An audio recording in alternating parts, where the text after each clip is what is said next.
And I don't think it was many people's favorite part of the weekend. So do we need the game at all, or can we replace it with maybe some other festivities?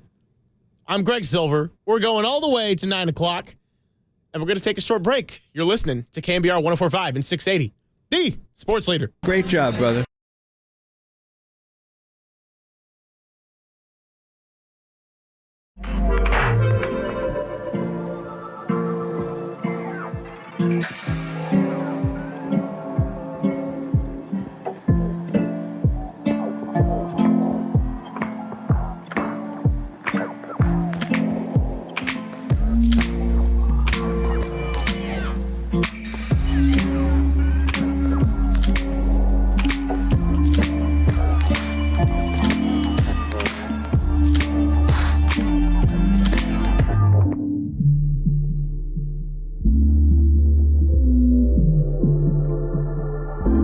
Mike Breen spoke to Tolbert and Crowley to break down the final stretch of the NBA regular season and what to expect in the postseason. To catch that podcast, see what's trending now on KNBR.com and the KNBR app.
time is the right time for Sports Phone KNBR. Let's go on the sports leader. Streaming live on YouTube at KNBR 1045.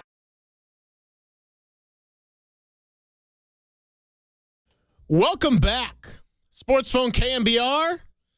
It continues on. I'm Greg Silver taking you all the way up till 9 o'clock for the second day in a row. Kerry Crowley will be back in this time slot tomorrow and Friday to close out the week.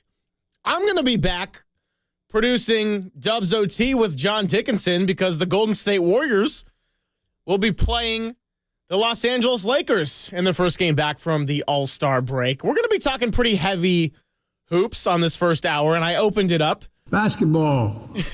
I have that drop on my board, too. Thank you, Tim. Joe Biden. Yes, that is basketball.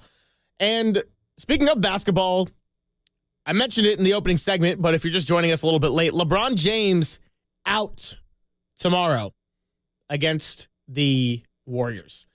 Now, if you remember, because it was only a couple of games ago, but it feels a long time ago because another break in the action.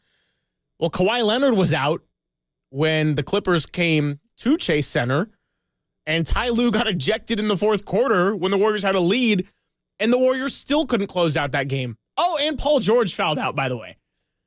So the point being, it doesn't mean it's a lock for the Warriors. I think nothing has been a lock this year when you are the 10 seed and you're playing more clutch games than not. I think it's funny that they have to call it a clutch game, too, by the way, because the mark is within 5 points at the 5-minute mark. I'm not saying, I guess that's a decent measure for a close game. But with the way runs happen in the NBA now, a 10-point lead really doesn't mean much. So it could be a 5-point game with 4:56 to go and balloon out to a 17-point win. But I get that when you're talking about clutch statistics, it can't be a subjective thing, and there's got to be a way to measure it. And for the most part, these labeled clutch games for the Warriors have been a good handful of nail-biters, a lot of heartbreakers, a couple of thrillers, too. But let me get back to the original question I asked with our phone number, 415-808-KNBR. That's 415-808-5627. Also want to say what's up to Philip in the chat. Go SF Giants baseball. When is the first spring training game? Saturday at 12:05 Pacific. Looking at it right now. They're out in Scottsdale. Murph and Marcus will be out in Scottsdale. It's very exciting. The Cactus League is kicking off. But with the Bay Area hosting the All-Star Game in 2025, what are some of your proposals for how to fix it? And do they even need that Sunday All-Star Game? We got 267 on the text line saying Dub Nation is taking over NBA All-Star Weekend next year. Curry is going to take the three-point shootout and the All-Star MVP. 408 chiming in saying, do you need the All-Star Game for two reasons? One, contract incentives for the players, and two, there's an audience for it. Otherwise, why would the Harlem Globetrotters still be employed? Well, John Lund talked about this a little bit earlier, and he said that with the contract incentives, at least for winning the All-Star Game, I think it's the winning team gets $100,000. For what that caliber of an NBA player makes, not a ton of money in their pocket. And I'm not trying to act insensitively, because if we could all grab $100,000, you could catch me at the court right down my hill at 3 a.m, just warming up. I will be posting up Tim Webb in the office with an air basketball to get that $100,000. Tim's not a fan. The cocaine train. Well, let's get out to the phones because we got one of our dedicated listeners, and that is Bob in Saratoga, talking about the Warriors. Bob, you are kicking off Sports Phone. What's happening tonight? Yes, I got a comment on both the Warriors and the 49ers. Very brief. I spent 60 years in the corporate world in high technology as a talent manager, and my team and I were selected twice by the Wall Street Journal as the top executive recruiter. And then I've been in sports all my life, and I'm 87. So number one for the Warriors, their need has always been, we don't have a big man. I think we need to either draft a big man as first choice this coming year or trade for one, because it's been our weakness, and you always need to draft or recruit for your weakness. The rest of the team is doing well because I think we have the best coach in the NBA, and he's handling Thompson well. I think Thompson deserves a lot of chance, based on going through 2 major injuries. And I think the simplest way is when you know he's on, leave him in. When he is missing his shots, then don't let him play as much. And that's a simple solution, and Kerr already knows that. On the 49ers, now that we're out and looking for a great defensive coordinator, that should relieve our coach from having to worry about offense and defense. We don't need another offensive guy. He can always talk to his father, who's a future Hall of Famer, or to John Lynch, who is already a Hall of Famer, when he needs advice. So he's got plenty of people to talk to do the right thing. So those are just 2 suggestions for helping both the Warriors and the 49ers continue to do well. And this talk about changing coaches is absolutely ridiculous, because that would throw us backwards. I think he's the second best coach in the NFL. Yeah, thank you very much, Bob. I appreciate the insight, as always, and really good insight, really good high praise, rather, for the Bay Area coaches. I mean, Gabe Kapler was just let go, so now we got Bob Melvin, and we're going to get to see his first look as the Giants manager coming up soon. Steve Kerr has gotten a lot of heat this year and has become the favorite target for fans when things go wrong. Sometimes I get it. Other times I think it's just kind of like I'm mad about how this game went, so I'm just going to blame that guy. And Kyle Shanahan, I agree. I do understand the frustration. I understand the criticism. We discussed some of this last night. But to think that they need to get rid of him or his ego, let me tell you something.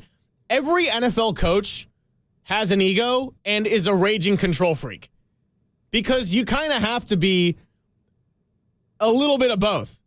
I'm not saying that means be a mean person to your employers or walk around and be a jerk, but you got a lot to manage, and if you're going to do it well, you got to be a little bit of a control freak, and Kyle Shanahan has always been, no, you're going to run the play this way, you're going to run the offense this way, do the scheme this way, and it's been pretty successful when he has a competent roster around him, as is the case with any coach in the NFL. That's not a diss at Kyle Shanahan whatsoever. A quick note on the points that Bob made about the Warriors, because that is going to carry a lot of our discussion since they're coming back tomorrow night. First, he addressed the Warriors drafting a big man. I think, yeah, the Warriors need to find a way to get a big man, whether that's free agency or through the draft. And the NBA, as currently constructed, has had a little bit of a resurgence in the modern big man.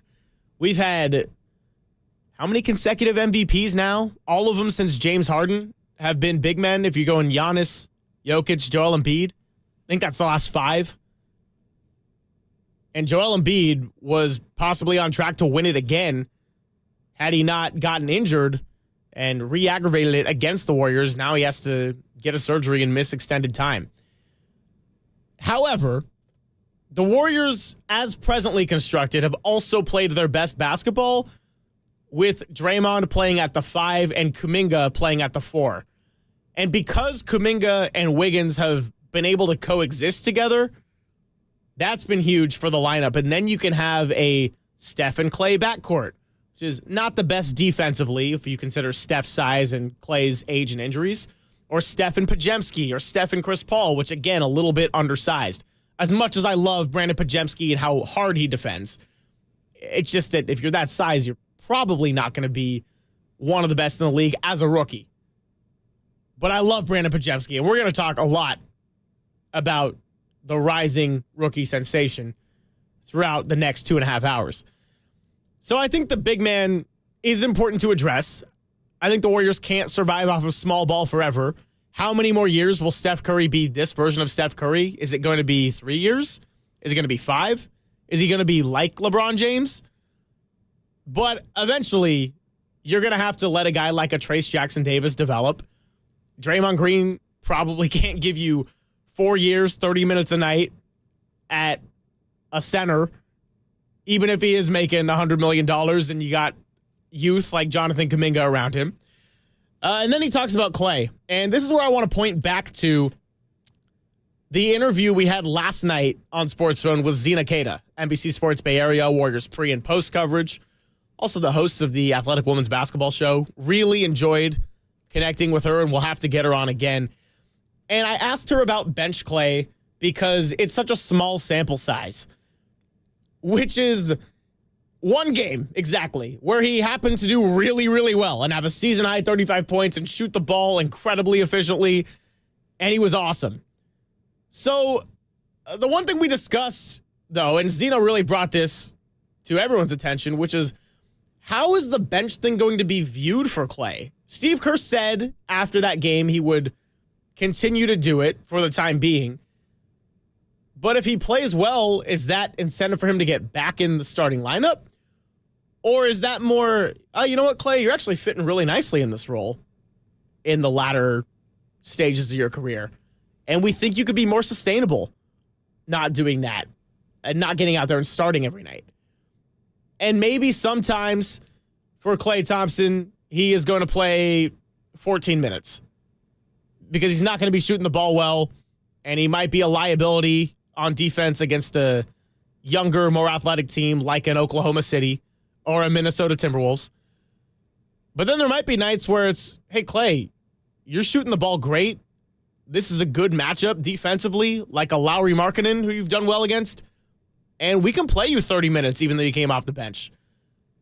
But I think it's about being sustainable and keeping Klay in a good mental space, too.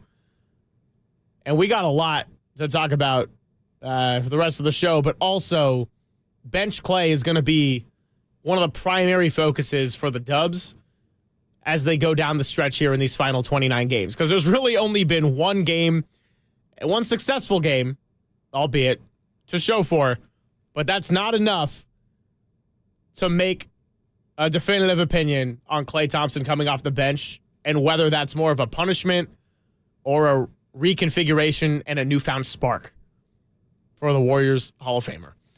All right, let's take a short break, and then we're going to come back. Text line, Golden State Lumber and Building Materials text line is lighting up right now with some great all-star suggestions, so I want to get back to that as we get on the other side. And if you care to call in with some takes on the Warriors or, heck, even the 49ers or the Giants, give me a call. But if you have a bold urge to lay out your all-star suggestion, come talk to me, Fake Joe Lacob, and we're going to make it happen in 2025 in the Bay Area. It's Sports Phone KNBR. I'm Greg Silver, and you're listening to KNBR 104.5 and 680, the sports leader.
your reaction. So give us a ring or blow up the text line at 415-808-KNBR. This is Sports Phone KNBR. Streaming live at twitch.tv/The Sports Leader. Shill yeah. I love a good Tim Webb drop. We're going to have our guy Raph joining us around 7 o'clock. Tim working just an extra hour after doing double duty on the Tolbert and Crowley show. Look at that dedication right here at The Sports Leader. Setting Nothing a good wrong with that groin. I'm going to miss Tim Ryan so much. I'm going to miss Tim Ryan, but next Niners season, it's going to bring a lot of joy and a lot of great calls. I think we got to put together the best of Tim Ryan compilation. Just Tim screaming in general. Or just cutting off Greg Papa anytime it's like something might happen. Like the fluke to Ayuk was incredible because in the middle of Greg trying to figure out what's happening with the ball in the air, Tim just comes in there with oh, he caught it! And I know the season ended in a way we weren't happy about, but man, moments like that make you realize, hey, the journey's pretty cool too. And they get to suit up and try to do it again. Let's get to the text. Talking about the All-Star Weekend, because Golden State Lumber and Building Materials text line doing really well so far. We got 609 saying Silver, like Charles Barkley, doesn't want to mess with some homeless people in San Francisco messing with the All-Star at Chase. I think it's going to be just fine. 480 out in Arizona. Dubs putting on a butt kicking on the Fakers tomorrow night. Well, I will tell you this, 480. With no LeBron James, the Lakers will probably only shoot 57 free throws as opposed to 83 in tomorrow night's game. I mean, that takes off a big whistle. 309, Lacob is going to make NBA All-Star and SF as great as any city, even if Barkley doesn't want it to come to the Bay Area. 650, missing the point about All-Star players making only $100K. Yeah, I know there's contract incentives as well. But my point is, no matter what, once they get to the All-Star game, any amount of money for a winning team or an MVP is not enough to make players care, especially when no one else cares. I mean, the Luka Doncic jacking up the 60-footer to get a 2-for-1, that was funny, actually, because I did see a meme after the fact that was like, when you forget how to play 2K and you gotta get the controls all fired up again. 619 down in San Diego. Anonymous Gaucho, my fellow UCSB alum. Hello, my friend. Mascot dunk contest. Masked singer style, so we have to guess which player is wearing the costume. Oh, I'm a big fan. Please keep it coming, 619 or anybody else. 415-808-KNBR. That's 415-808-5627. I would love a little Masked Singer type of thing. Get people riled up. And by the way, in the modern day of sports betting, you can't tell me people wouldn't go crazy for that. I just spent a weekend out across the country where people who can much more legally sports bet had all these wild adventures and would also bet on some of the most ridiculous categories. Like for them, it was so much more about the entertainment than it was the money. And like it or not, it is the landscape that we're leaving. It's the landscape we have today in the world. So a little Masked Singer, I can really get behind that. That's one I haven't seen on social media at all. So if that came just straight from your brain, that was beautiful. 209. Trick shots set up at Treasure Island. Got to make use of your local scenery. How about something, get like Dude Perfect to come out off the Golden Gate Bridge, set up a floating hoop out in the bay that's kind of waving, fire some shots off that Golden Gate, attach a GoPro to it, do what you got to do. I'm already liking these ideas so much more than some of the stuff I saw this weekend. And a Masked Singer dunk contest with mascots would be way better than what the dunk contest has been since Aaron Gordon and Zach LaVine were in it. 650, not liking the fact that I called Brandon Pajemski a rookie sensation. Well, with all due respect, what do you want me to call him? A rookie who plays well sometimes? I mean, he was the 19th pick in the draft. Warriors hit on both of their draft picks, which hasn't always been the case. And Pajemski is leading rookies in a lot of categories, especially the 10-5-5. He has a ridiculous amount of charges taken, and he was not supposed to come in and help a team that was desperate for wins get wins, but it turns out that the Warriors were desperate for wins, and he's helped them get wins. So, yeah, when you're the 19th pick in the draft and you're playing like this, I'm going to call you a rookie sensation. I'm not saying he's in the MVP race or anything like that, but I don't know. I didn't expect a whole lot more than this out of Brandon Pajemski. If you told me this was going to happen, I don't think I would have bought that. Santa Clara, by the way. 2 Santa Clara players balling in the NBA. I love those 2 Santa Clara players. Jalen Williams is a really, really good second-year player for OKC. Mark in Millbrae, one of our good Dubs OT callers, wants to talk about the All-Star next year in Chase and a little bit of Warriors. What's up, Mark? What's up, man? Yeah, I got on the car. I was hearing you guys talk about the All-Star game of Warriors. Want to chime in? I'm going to be going to the game tomorrow night. Looking forward to that. But ooh, you got to call into Dubs OT again. Oh, I will post-game. Hope it better be a win, especially since LeBron. I don't know. I'm not going to just check that off as a win because I think the Lakers, man, have shown they statistically play better without LeBron. So I mean, and Mark, respectfully, you can't check any game for the Warriors off as a win this year. With the way their season's went, exactly, yeah. So, when the Lakers, a bunch of the bandwagon Laker fans are going to be there, so we know it's going to be electric atmosphere even without LeBron. But first, the All-Star game next year, I think Lake Up wants to put on a show, especially since there was some negativity, as you mentioned earlier, from Barkley, the perception of the city, and certain media types who like to harp on it, even though we know that's not the case. But we know that a lot of the news like to publicize all the issues. But we're coming back as a city, and I think they're going to be a hell of a show. What's going to put it on at Chase? I think the fact that Dame Lillard has won the last 2 3-point shootouts, and we know coming back home to Oakland, and he's mentioned this on Saturday night after he won the 3-point shootout, he wants to come back to Oakland, put on a show. So we know that Curry is going to be looking to take him out there, and I hope Clay takes out the 3-point. I hope those 3 guys are in the contest, and then obviously a bunch of other elite players like Trae Young and a bunch of other guys. We know, to me, that the premier contest is a 3-point shootout now with the dunk contest, and I think it's gonna. And hopefully we can have like one of these women again, like Caitlin Clark, because I thought that was pretty cool too. Contest one of the elite NBA players in the 3-point shootout because she was damn good. She was as good as any of the guys. So I want to see that, and I want to see a guy like Kuminga in the dunk contest because I think he's going to put on a show.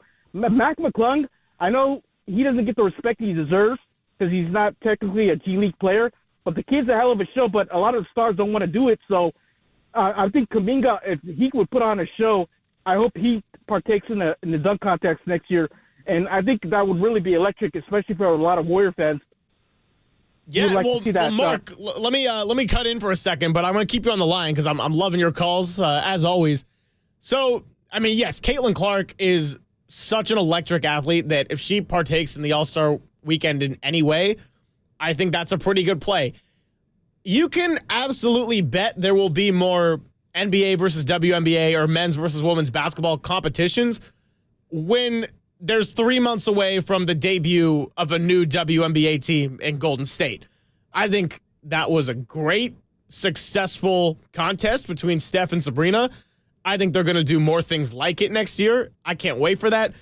And I love your idea, or your projection, rather, of Jonathan Kuminga being in the dunk contest, because I think he would do it in the Bay Area, knowing how much fans love him. Jonathan Kuminga knows that fans love him. And John Dickinson and I talk about this a lot because when he's had something to complain about, it's pretty clear that when he'll go to his agent and have something get leaked, he knows the kind of influence he has in this market. And he has been playing tremendous basketball.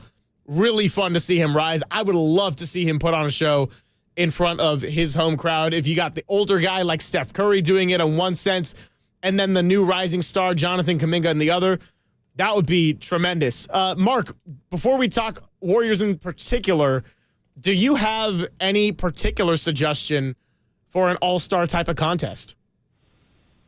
As far as the game itself, I don't get too worked up since it's an exhibition game. Outside of offering the guys, the winner gets $1 million, loser gets $100,000. That's probably the only way you're going to get them to lock in and play like it's a somewhat legit game instead of what you got.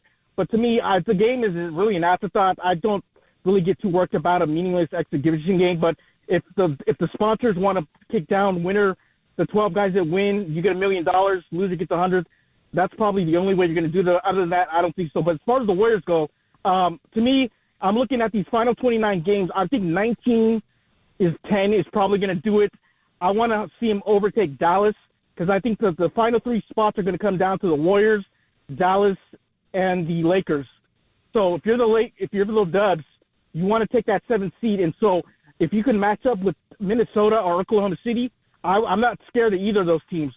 So if they play like they have, Kuminga continues to ball out, Curry playing at an elite level, and then Podziemski, who's been an absolute beast all year for us, with Draymond playing like he is, and Clay hopefully relishes in that role for the 6th man. I really like the Warriors to really get rolling here. Don't have a setback because they really have no room for error. At this point, being the 10th seed, I'm thinking if you could go 19-10, you probably can overtake the Lakers, and you want that play-in game at Chase Center because we know if they have to go to L.A., man, that's a tough spot to be in. So I'm hoping these final 29 games are refreshed, starting tomorrow night, ready to go, and I'm looking forward to it, man. It's going to be fun because, with the way the Warriors get, it's unpredictable. We don't know where we're going to get from game to game. So I'm hoping this final stretch that we see them rolling right now, that's what we're going to see going forward, and looking forward to them. Yeah, absolutely. Thank you, Mark, and looking forward to hearing from you tomorrow on Dubs OT. We're going to take a break in just a bit. Mark in Santa Rosa, I do see you. We'll get to you on the other side. But a couple of quick thoughts on Mark's phone call before we get out of here, because he calls in regularly for us, at least when we talk Warriors, and he does an incredible job. Seriously, one of our favorites. We got our regulars, and we got our regulars in the chat too. But he said 19-10. So I actually planned for a little bit later in the show to go through the remainder of the Warriors schedule. I don't think 19-10 is good enough.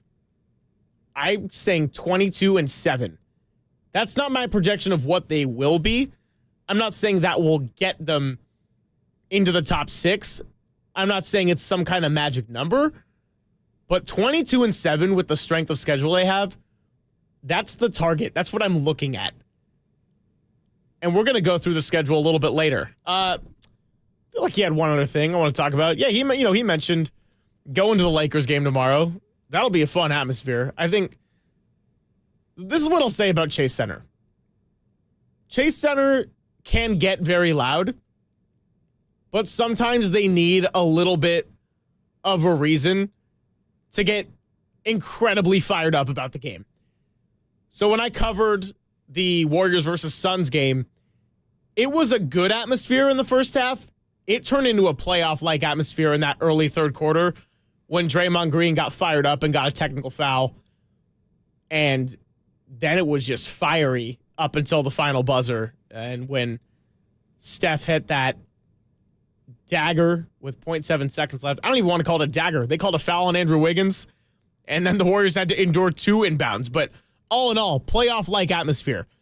So with the Lakers coming into town, I think that gives you ammo for a playoff-like atmosphere. Remember the last time they played each other? Double overtime. Steph Curry did everything he could, had 46 points, ripped his jersey apart on the court. That was a long night, by the way. I think, Tim, we had just Dubs in the morning, and it was a Saturday game. I think I got in here at 9 a.m. and out of here at like 11:45. mean, that really put the OT in Dub's OT. It was Dub's triple OT if you count our show. Double OT game and then an OT show, which was nice and long because JD did what he does best, which is break it down. And there was a lot to break down. He broke it down. He broke it down. All right, I'll stop yapping for the time being. We'll take a quick break. On the other side, we're going to take more calls. We'll talk Warriors. We'll talk a little Niners in there, too. Why not? If you got something to say on the Giants, too, hey, give me a call. But what I'm still interested in is revamping the All-Star Weekend in 2025, which will be in the Bay Area. I'm Greg Silver, and it's Sports Phone, KNBR, on KNBR 104.5 and 680, the sports leader.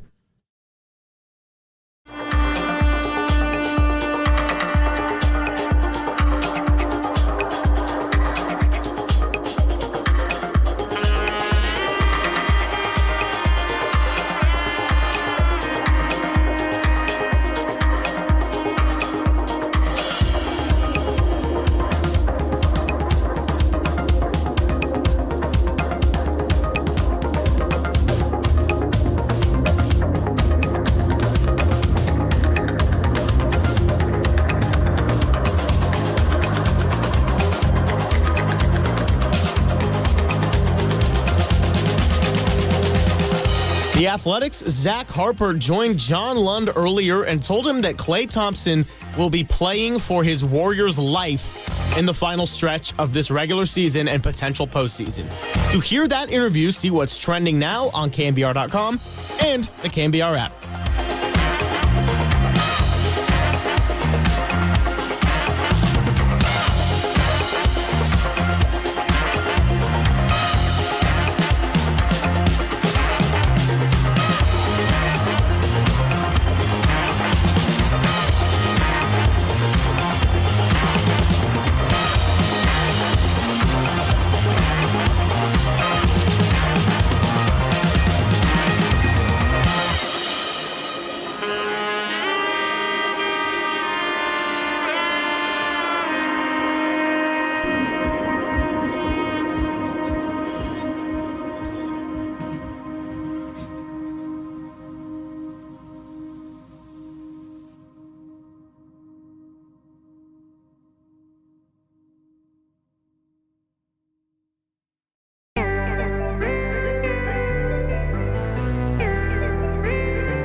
on the sports leader. Sports phone KNBR keeps rolling. Live from the KNBR Casino Matrix Studio. Casino Matrix Progressive Jackpots are here. Where are you? Just drop in. Please play responsibly. 1-800-GAMBLER. And we're back. Sports phone, KNBR, about an hour down and 2 to go. Couple of reminders here. Number one, Sports phone KNBR is presented by Industrial Metal Supply. Online at industrialmetalsupply.com. Metal made easy. Oh! Also, you're listening to KNBR AM and KNBR FM San Francisco, a Cumulus media station. Thank you. You're welcome.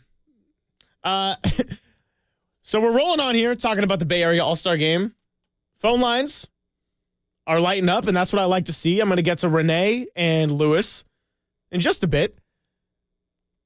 What we were talking about is a little bit of the Warriors' remaining 29 games, what to do for the Bay Area All-Star Weekend, adding some new flavors.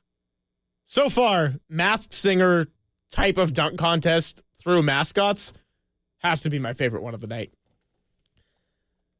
916 on our Golden State Lumber and Building Materials text line throws out a suggestion, acknowledging it's probably been said before, not tonight, actually, which is All-Star Game like the MLB for home court advantage in the NBA Finals. And is also 1,000% in on the masked dunk contest. Yeah, 619, your text, huge hit. Masked Singer mascot dunk contest, book it. Tim, let me ask you this. As a guy who has covered a lot of Giants and a lot of Warriors in the last couple of decades, do you give a thumbs up or thumbs down on the All-Star Game mattering for home court advantage in the finals?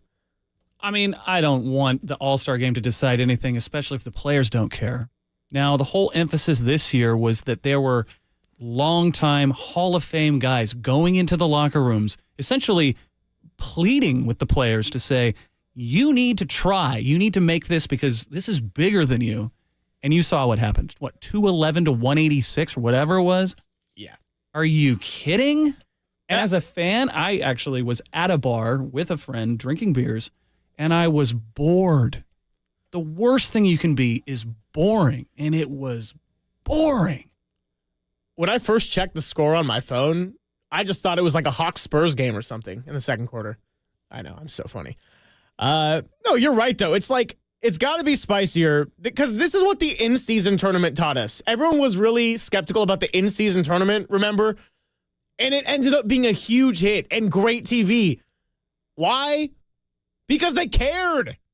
They were treating it like the playoffs and going at it hard. And then the Lakers, who are currently, the 9 seed in the West, ended up winning the whole thing. Didn't lose a game in it. So that was fun. The Pacers made it to the finals. The team with the lowest pay grade in the entire NBA had a lot of incentive. They went for it. The Lakers having incentive. LeBron James wanted to add one more thing to his ridiculously incredible resume. So I don't know if I would like the MLB home court advantage type of thing. Honestly, I'd rather do away with the game as a whole and just find more entertaining contests because it should be for home court. Did you win more games in the regular season or not? You know, even like 2 years ago in the finals, 2022, the Warriors and Celtics, the Warriors were the 3 seed in the West and the Celtics were the 2 seed in the East, and the Warriors got home court because they won more games, and that's how it should be. Let's get out to the phones because Renee and Lewis have been waiting patiently. Renee, a little bit longer, out in San Jose, wants to talk some All-Star Game 2025 in the Bay Area. Renee, you're on Sports Phone. How are you? Hey, I'm doing good. How you doing? Doing great. Appreciate the call. What's on your mind? Hey, couple first things I want to preface this. I'm a longtime Warrior fan. I used to do games on Tuesday night. We'd have half-price night, 2 nosebleeds for $7. Now that is a true OG right there. That's OG, baby. And then we'd sit at the top, wait for all the no-shows, the guys with the big bucks down low. We'd count the seats in the rows, and halftime we'd go down and sit on the floor and watch Magic. You know what's funny, Renee? And I'll let you finish your thought in just a second, but I grew up a lot closer to Sacramento, and my friends were telling me last year that it was the first time in Golden One that the stadium staff was getting strict about just moving seats and sneaking down because the Kings were playing so well. Exactly. Well, we used to bring beer into the game, so there you go. Yeah, that's a whole different era right there. It's the baseball's last dive bar, Oakland Coliseum kind of energy. I saw J.B. Carroll hit 52 points after the game. The Doobie Brothers came in and had a concert after the game, and I brought in a thermos full of beer. Here you go. Man, making me a little jealous. So anyway, out I want to here. make a quick comment on this game since I didn't watch it. 200 points is like, watching paint dry. But what I saw Luka hitting these crazy shots, and I know Steph's got a million crazy shots. I'd rather have these guys play a game of horse. It'd be fun. Show me all the trick shots that you guys are doing anyway, right? But would it be like a bracket style, like a tournament, matching people up? Just like the 3-point contest. You bring 10 guys in, everyone's got their trick shot, probably no dunks because, that's so, a guy like Steph's not going to be in there. But Steph and Jokic. Yeah, I'd love to see these guys that shoot like Steph shooting a half-court shot, behind the backboard, the Larry Bird shot, whatever you got. Let's see it. Would you do that? So you said you'd do that in lieu of the game. No. I just mean that's more entertaining than that's to me. I like watching the 3-point shot, the skills things. Okay, but the game is so boring. If they don't want to really play basketball, just go out and have fun. Like let's see something that you can't see. Watch Luka on Instagram shoot those shots. I can't believe he shoots it like 4 times above the backboard and it comes down nothing but net. He does like 2 in a row from almost half court off the side. It's amazing. So. I get more. These trick shots to me are Steph shooting them out of the tunnel. Come on, let's play some horse like we used to do. Going back to our earlier text before I let you off, Renee, would you have this take place at Treasure Island? Oh man, I don't know. I love the new stadium. It's so tight right there. I don't know. Maybe who knows? I just want to see something different. It's getting so boring. Treasure Island, why not? Okay. Outdoors. Make it feel like you're doing it when we were kids. We used to go, play pig. If you can't play horse, PIG, let's go and do something fun. Do something I haven't seen before. These guys, all they do is warm up. It's all the trick shots, bouncing off the ground, it goes in, all these things. That's what I want to see. I want to see something I haven't seen before. Yeah, it is a little bit of a spring break for these players. All right, Renee. Well, thank you for the call. All right, buddy. Hope to see you out there at 2025 All-Star. Big thank you to Tim. He's made it to the end of a long shift. I'm going to be helping out Tim on Friday. That's right, Friday. Yeah. Dubs OT tomorrow night. Warriors off on Friday. Great job, brother. Let's welcome in our guy who is 50% of Silver Corral Productions. Raph Corral. Hey, what's up? What's going on? How's the weather? Well, it didn't rain today, so we're good. It didn't rain? Where you were? Well, okay, there was a small shower, but it didn't count. I was going to say, I got in the car earlier to make a little grocery run, and it was raining within 20 seconds. No, we don't count that as real rain. Oh, okay. Yeah, not in San Francisco. All right. I'll stop yapping. Let's get to Lewis, who's out in the larger Bay Area, talking All-Star. Lewis, you're on Sports Phone. How are you? Good. How about yourself? Doing great. It's been a fun evening so far on a little Wednesday. We've had a really fun crowd here in the bullpen at KNBR, and it's a not rainy day. It's a sunny day. I'm going to call it full sun, and it's beautiful. But what's on your mind? For the All-Star game, I'm thinking 3-on-3 tournament, games to 15, 12-team All-Star teams, top 4 guys pick their teams, All-Star draft, East Conference quarterfinals, the semifinals, West Conference the same, and then the finals, West versus East, 3-on-3. So I don't mean to put you on the spot, Lewis, because I like your idea, but just trying to get a clearer picture in the heads of everybody listening. Have you thought this out to the point of where you have specific kind of rules in terms of dribble restrictions or only half courts, or you got to clear it outside the 3-point line off of every miss that hits the rim? Like, I'm thinking, when I think of a 3-on-3 tournament, I'm thinking of like the good old days of playing pickup basketball out with your friends, and there is just the most ridiculous rules. Like one of my good friends, if you shot the ball when it wasn't your turn in a game of 21, he would always say -2, and it was never enforced, but it was just kind of became a joke with my friends. So I like a little bit of a pickup nature to it. Have you thought of any specifics of what a 3-on-3 tournament would entail? Yeah, I'm thinking half court. You got to clear it every time. Turnover and or missed shot. 1s and 2s, but there's going to be a 3-point line, halfway between 3-point and half court, so the guys can shoot from deep. And we're playing half court, so you got to play a little bit of defense. You can't just let your guy, no fast breaks. So you're not letting your guy run in front of you. You got to play a little bit of defense, and that's the thing that I think will make it good again. Okay, let me play a little devil's advocate just for one moment, which is what is stopping any player from not playing very hard defense in the half-court set? I think like what we've seen in the All-Star game, doesn't really matter that it's full court that they're not playing defense. I think they just go out there and they strictly don't care. Well, I mean, I think the full court nature of it, you see Damian Lillard pull up from half court. You see guys fast break layups, fast break alley-oops. I think half court, it's going to be embarrassing if you just let your guy cut around you. I mean, there's going to be some of that, of course, but there's a little more pride when you're playing half court because you got one guy, you don't have 5 guys on the court. You're either playing right off the ball at all times and or you're guarding the ball. You don't have double help defense where you're just playing in the middle of the court and not paying any attention. Okay, I like it. Before I let you go, Lewis, quick question, because it's become one of our questions of the night. In a trick shot or horse type of competition, you saying Treasure Island, in the Bay, or in the stadium? Oh, you got to go Treasure Island. You got to have the wind in the factor. Outside's much better than in the court. Oh, I love it. Treasure Island's got another thumbs up. All right, Lewis, well, thank you so much for the call.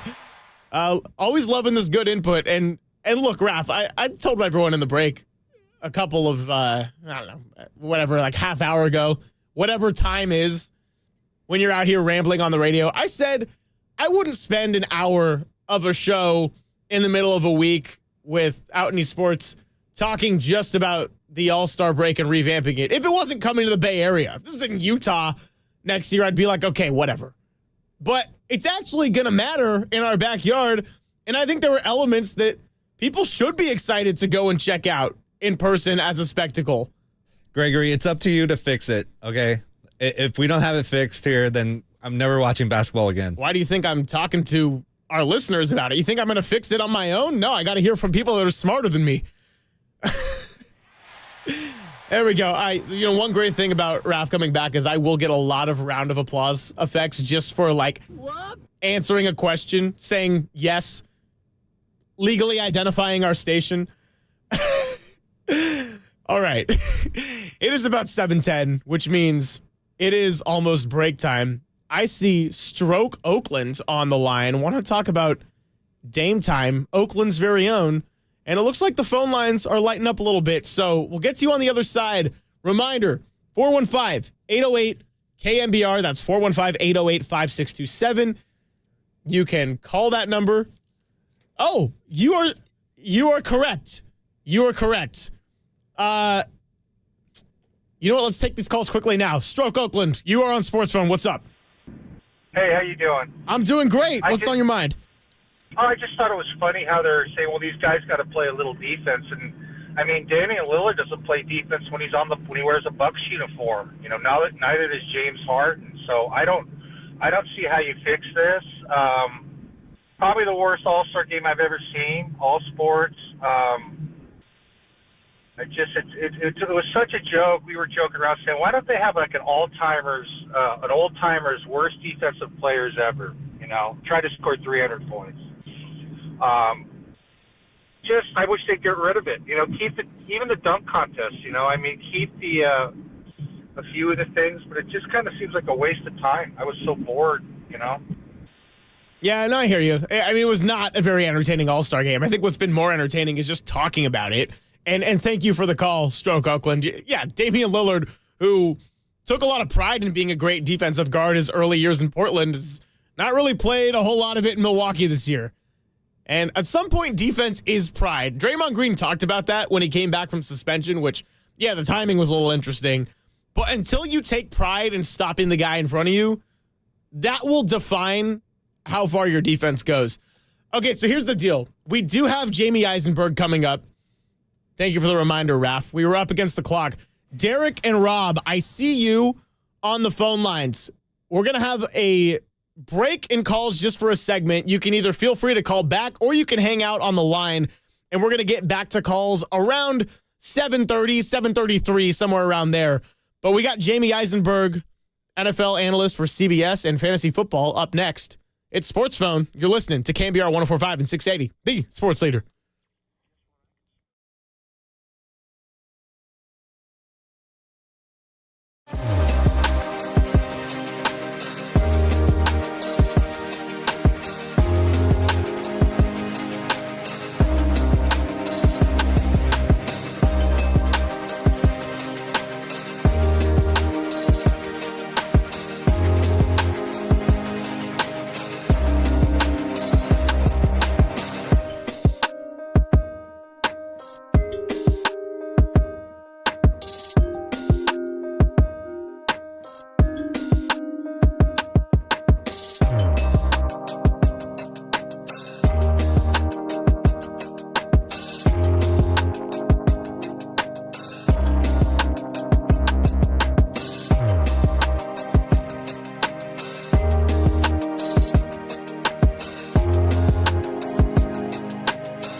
Nation, dial the digits and dive in. 415-808-KNBR. Sports Phone KNBR continues right here and on the all-new KNBR app. And we're back. A little rejoin talked about Dub Nation, which has been our main focus of the night. But we're going to step aside and go right back to the old pigskin and football because I would like to welcome Jamie Eisenberg into the show. You can find him on X or Twitter, whatever you choose to call it, at Jamie Eisenberg. That is Jamey. And he is an NFL analyst for CBS Sports. Also dabbles in fantasy football quite a bit. Jamie, thank you for coming on in the late hours of a Wednesday evening. Thanks for having me. It's good to talk to you. How are you? I'm doing great. Thanks so much for your time. And listen, I want to start with this because we're just going to talk broad NFL for a second. I think people out here in the Bay Area are so tired of running some of those key Super Bowl plays over and over in their head. This is kind of a two-parter. And I know my old journalism and English fundamentals, not supposed to ask two-part questions. But because it's the offseason and because it's so new, number one, what's the most fascinating NFL storyline that's occurred? And what's the most intriguing offseason headline that has yet to fully develop in your eyes? It's probably twofold with the same subject, with the Bears. I mean, at this point, everybody's kind of just waiting to see what they're going to do with Justin Fields. And I guess the biggest story would be Justin Fields, scrubbing his social media. That's the biggest thing that we tend to look at these days is what players like to do, who they like to follow. And if they decide to, get rid of it, sort of sends a little bit of a red flag up is everything on the up and up. And it seems like it's trending as if Chicago is going to trade Fields, and that's going to be a domino effect because it could have an impact on free agency, which is coming up, for somebody, let's say, like Kirk Cousins, who may leave Minnesota, or some of the other quarterbacks who are potentially going to be on the market. But, I mean, obviously the Bears control the top of the draft, and, if they decide to move on from Justin Fields, that could take another quarterback storyline out of the mix of a team that might be looking to acquire somebody in the draft. So, really, it's just, all eyes are on the Chicago Bears right now. Yeah, Raph, our producer, is a big Chicago Bears fan, and we like to kind of give him a hard time, but he's such a good worker and a nice guy that it's really hard to. So I'm glad you do talk about the draft because I think in the Bay Area, it is so easy to fall in love with the draft from what we've seen over the last few years. I mean, the Trey Lance discourse was nonstop over and over until he was finally he didn't get the backup role behind Sam Darnold, and then he ended up getting traded away to the Cowboys, and then it finally stopped. But really up until then, because they drafted him third and gave up so much to get him, it was the idea of what the NFL draft could bring you that caused so much emotions of all kind, really, in fans. And I guess I want to ask you, as someone that just covers the NFL from a more objective standpoint, should the Bears keep this number one pick and move off of Justin Fields if you are Ryan Poles?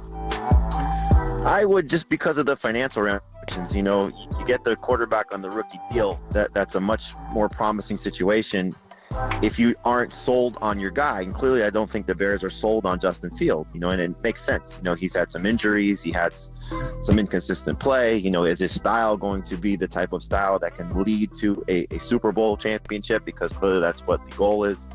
But really, it's, if Caleb Williams or Drake May or whoever they decide, Jaden Daniels, I would assume it's Caleb Williams at this point. But if they feel like he is on the same level of Justin Fields right now, if not the chance to get better, from a financial standpoint, just makes more sense to go that route. Plus, what can you acquire in trading Justin Fields? I mean, that's a big part of this as well. Are they return? I don't think so. But a second-round pick, I think that's something that's realistic, or a couple second-round picks, maybe a second and a third. Some things that can just, continue to enhance their franchise. So they put themselves in a very good position. They have the luxury of, if they keep Fields, they know that they're going to still be a very competitive team. We saw that second half of the season when he got healthy. And I think some of the things that they've done and, in trying to rebuild their team, they've done some nice things. But for me, I would just reset the salary cap situation at that position and hope to build around him. They still have another pick in the top 10. And again, whatever they can, do from a trade standpoint of moving on from Fields, can continue just to build around what could be a very successful quarterback situation if Caleb Williams is as good as advertised.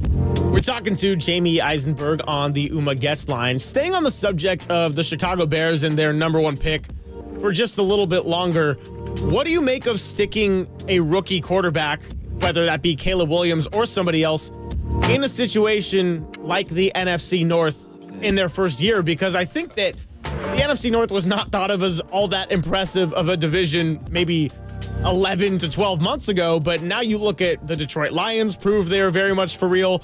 The Green Bay Packers had a half a season worth of a rebuild, and then Jordan Love cranked it to a new level, and Kirk Cousins could very well be coming back to a Minnesota Vikings team that still has Justin Jefferson, and they got Jordan Addison, and they have a lot of talented pieces as well. I think that could be a real challenge for a rookie quarterback coming into a brand new situation. I totally agree, but I guess the counter to that would be look what the Houston Texans just did, and they were in a situation where I think everybody said, okay, it's the Jaguars' division to lose. They were kind of similar to the Lions a year ago, coming off a decent playoff run, and looking at Trevor Lawrence and Doug Peterson and saying that team could be poised to maybe be the best team in the AFC, or at least challenge the Chiefs to be one of the best teams in the AFC. And then the Texans come along and they draft C.J. Stroud, and he all of a sudden can, turn them into a legitimate playoff contender right away. And so it's rare that happens. And like you said, those teams, the Packers look like a place to be successful. Obviously, the Lions are in the middle of it right now. And the Vikings, if they get, whether it's a healthy Kirk Cousins or another quarterback solution, they have plenty of playmakers to put themselves back in contention like they were 2 years ago. So it's going to be difficult, but that's why you're picking at the top of the draft, or putting yourself in position to pick at the top of the draft. So to have 2 top 10 picks, they can turn their franchise around very quickly. And as we're starting to see, young quarterbacks, whether it's Brock Purdy in his rookie season or Caleb Williams maybe this year and C.J. Stroud last year, rookie quarterbacks are going to come in and be some difference makers at times. It's tough. Bryce Young is certainly a good example of that. But if you get the right system, right, players around you, and the Bears have, again, a lot of capital, they can help Caleb Williams out right away. Yeah, you're right. And I worked for a division rival, LA Rams, out here a little bit. A few years ago, actually, and Kevin Demoff, the team president, would always talk about how the league is designed for teams to go 500 when you look at the draft and the salary cap and free agency and all sorts of variables. And you got to hit on picks when you have the opportunity to do so, because getting a top pick in the draft doesn't always come around. And the 49ers, for example, now have a first-round draft pick for the first time in 3 years, I think it is. So it's gonna be really interesting come April. We'll talk about the draft a little bit more in just a moment. But now, as I look at the NFL at large, it's pretty wild to me that we have seen a new dynasty rise from the ashes so quickly after the 20 years of New England Patriot dominance just came to an end. What are you making of the Chiefs winning back-to-back Super Bowls with a makeshift receiving core? And who do you look at as legitimate candidates to dethrone them? Because I think there's a lot of teams that you could say have a real shot to make a playoff run, but it's hard to imagine teams dethroning the Chiefs. Who's on your short list, Jamie? Yeah, I mean, if they were able to do it this year with that, offense looking the way that it did, certainly toward the end of the regular season, it's pretty scary that they can maybe retool some things and continue just to build. But I think you look at, starting in the AFC, it's probably there's still 2 teams that were up there with them, Baltimore and Buffalo. I mean, anytime you have 2 quarterbacks like that, the MVP and Lamar Jackson, and candidate annually in Josh Allen, they're a player 2 away, as we saw with the Bills, a couple years ago. And then the Bengals, those would be the 3 teams, a healthy Joe Burrow and Jamar Chase, and whatever they do with T. Higgins, and still a very good defense. I think those are the 3 teams, and then there'll probably be somebody that surprises us, whether it's the Texans getting better, maybe a team like Miami, if they can just stay healthy and maybe get some pieces defensively with the Mike McDaniel system there. So, but I would say the 3 teams in the AFC would certainly be the Bills, the Ravens, and the Bengals. And then in the NFC, look, I think the 49ers are going to be there again. If Dallas can ever find a way to get some success and some luck in the playoffs, they'll certainly be a contender just based on how they looked in the regular season. And the Eagles, I think, if their coaching staff can sort of settle itself and maybe Kellen Moore comes in as the offense coordinator, gets Jalen Hurts back on track, they'll be there as well. But I think, if they get out of the AFC again, geez, it's a scary proposition knowing that, Mahomes in the Super Bowl, it took a very bad offensive line and Tom Brady on the other side to be his only Super Bowl loss right now. So you can understand why that guy's been so successful. And people are talking about comparing him to Brady and comparing him to Michael Jordan, and just in terms of, setting up that dynasty, as you alluded to. Trailing double digits in all 4 Super Bowl appearances at the age of 28 and going 75% in terms of Lombardies is a really scary prospect. So I hear you there. Jamie Eisenberg joining us, kind enough to take some time on a Wednesday night. And Jamie, this is a question that sort of meshes a little bit of fantasy football and reality football for us out in the Bay Area, because I know for CBS Sports, you do a little bit of both. Christian McCaffrey was definitely a fantasy football MVP, and he was right up there for league MVP in the NFL this year. I ask you this as a fantasy question, but also with the lens of realistic 49ers Super Bowl window. How many more years does Christian McCaffrey have of being surefire top 3 fantasy football draft pick? I hate to say maybe only 1, but I'll be more, optimistic and say 2. He's just getting to that age where you start to worry about that position. Now, there have been guys that have done well into their 30s, like Tiki Barber, for example. Derrick Henry still getting the job done at 29 years old. You just saw Raheem Mostert, obviously a guy that you guys are well familiar with. Ty Christian McCaffrey for the touchdown lead at 31. I spoke to him at the Pro Bowl a couple weeks ago, and he said, he's trying to change the stigma of what aging running backs look like. He's the first 1,000-yard rusher since Mark Ingram in 2019. So it doesn't happen very often at that age. But obviously, since McCaffrey's gotten to San Francisco and, dealing with the injuries that he dealt with in Carolina and finding a way to stay healthy, he's one of these guys that, does so much in the passing game that he avoids a lot of contact, and clearly playing behind a great offensive line and a great system. You hope that the longevity will be there. But, I think this is, you start to panic a little bit, because can he, sustain this after a season with over 400 total touches? That's not a good sign for running backs. They just tend to wear down. So realistically, probably 1 more season of being great, excellent, elite, Hall of Fame caliber type of player. But again, if you want to be, a little bit more optimistic, I would say 2 years of still being one of the best in the business and maybe the best running back in football. All right. I mean, I think it's a reasonable take when you look at running backs. Even Derrick Henry, you said he's still getting the job done. I had him in fantasy football this year and drafted him just because he's driven me crazy as an opponent for so many years. And he definitely had some nice weeks for me, but it wasn't the Derrick Henry that's going to make my opponent feel helpless all the time. Right. Running back is a brutal position, and Tiki Barber, another one you alluded to.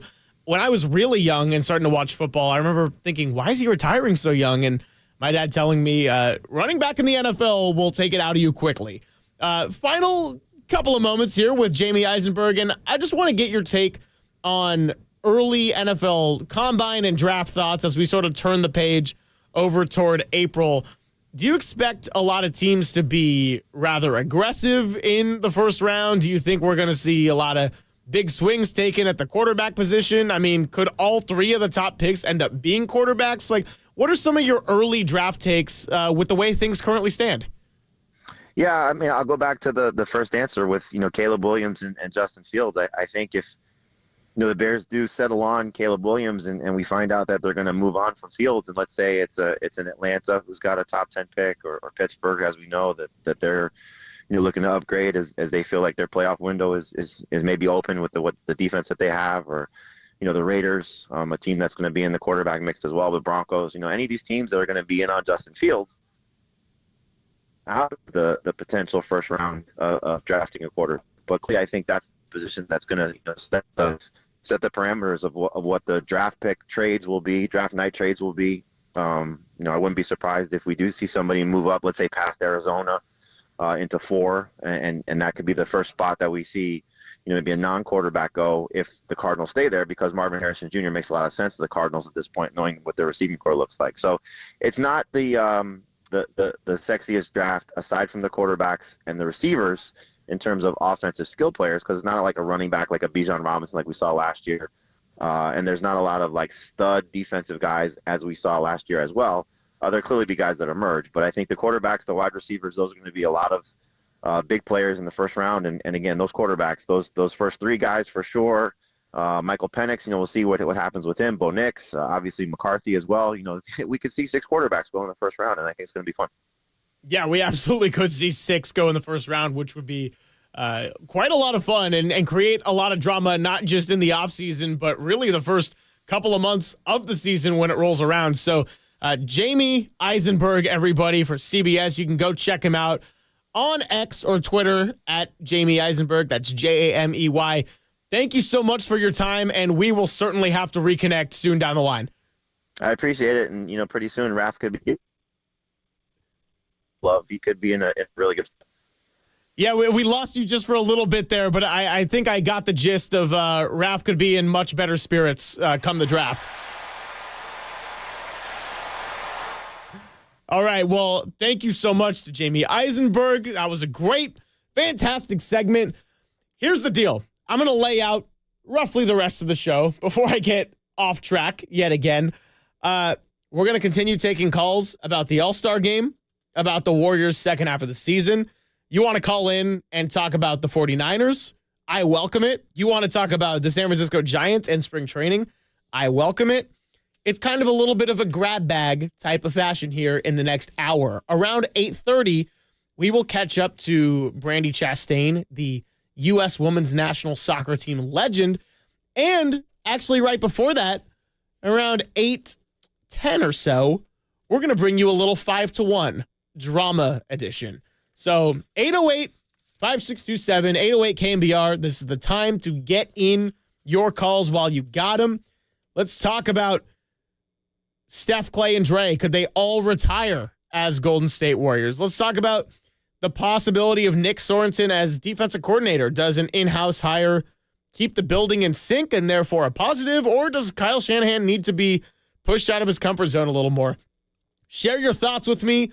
Golden State Lumber and Building Materials text line. You can find us on YouTube, Twitch, the KNBR app, or just the old-fashioned dial in your car or your home. I'm Greg Silver. We'll be right back. You're listening to KNBR 104.5 and 680, the sports leader.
It doesn't matter whether it was or not. I mean, we talk about that before the game. That's the first thing we say in the scouting report. We've lost 4 games like this in the last 2 years, where the other team is missing, 3-4 starters, whatever it is. So you get their attention by saying that and try to get their guard up. And unfortunately. I thought we played fine in the first quarter for the most part, but to me, the mid-second quarter, we had several moments to get a couple stops in a row, get the lead to 8 or 10, get control of the game, and we just threw the ball away. And so we did not have the intent or the focus to win that game. This is Sports Phone KNBR. Dial the digits or send us a text at 415-808-KNBR. We're streaming on YouTube all damn day at KNBR 1045.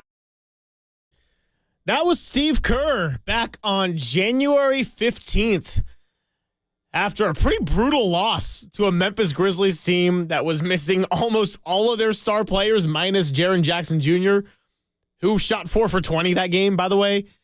Draymond Green's first game back from the suspension, and he was responding to maybe the team letting their guard down because the Grizzlies were undermanned. And his point was, it doesn't matter. They've lost games like that in the last couple of years. And we resurrected that cut because tomorrow they play a Lakers squad without LeBron James at home.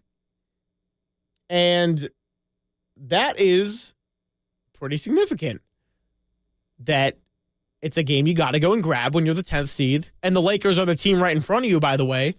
And you're at home, but you can't just show up and think that you're going to win because they don't have LeBron and you're at home. So let's get to the phones because Rob in Rockland has been patiently waiting, and he wants to talk about the All-Star game. And I'm always good to talk All-Star and hoops, and I'm good to talk to Rob on Sports Phone. How are you this evening? I'm doing okay. It's been a long drive from Bakersfield, and I'm almost home. So. Well, I appreciate you sitting with us on your drive and making us a part of the journey. I hope we're serving you well. Yeah, no, I enjoyed the conversation and everybody's input on the All-Star. I just had a different take on it. And honestly, I'm not a huge basketball fan. I didn't watch the All-Star game. I watched the occasional Warrior game. But my take is that if these voted All-Stars don't really want to put it all out there on the court, why don't, they get voted as the All-Stars. They pick a surrogate from the G League. They mentor them for a few days. These guys get to come up, get to see what it's like, to have a splash in the big time. They get some national exposure. Yeah, and they'll play hard.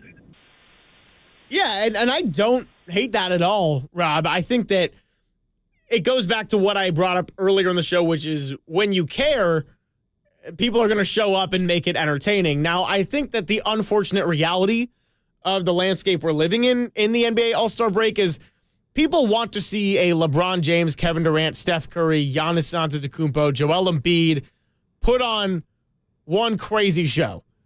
And even though G Leaguers might be able to be mentored and get great exposure, and it would be an unforgettable experience for them, I think there would have to be a way to also incorporate the stars putting on a show in addition to the G Leaguers. And that's why I want to run this one by you, which is, I've always thought not a bad way to revamp the dunk contest is to pair them up in teams of 2. You get somebody who is from the street, or, you can find all sorts of great players in big cities at pickup parks, or it doesn't even have to be a big city, but you get the gist.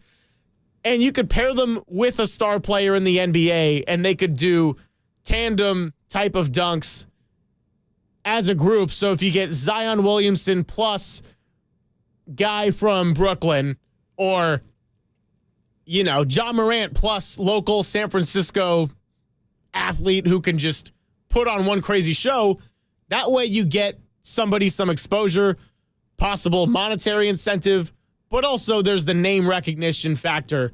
What do you think about that sort of idea? That would actually be fun to watch.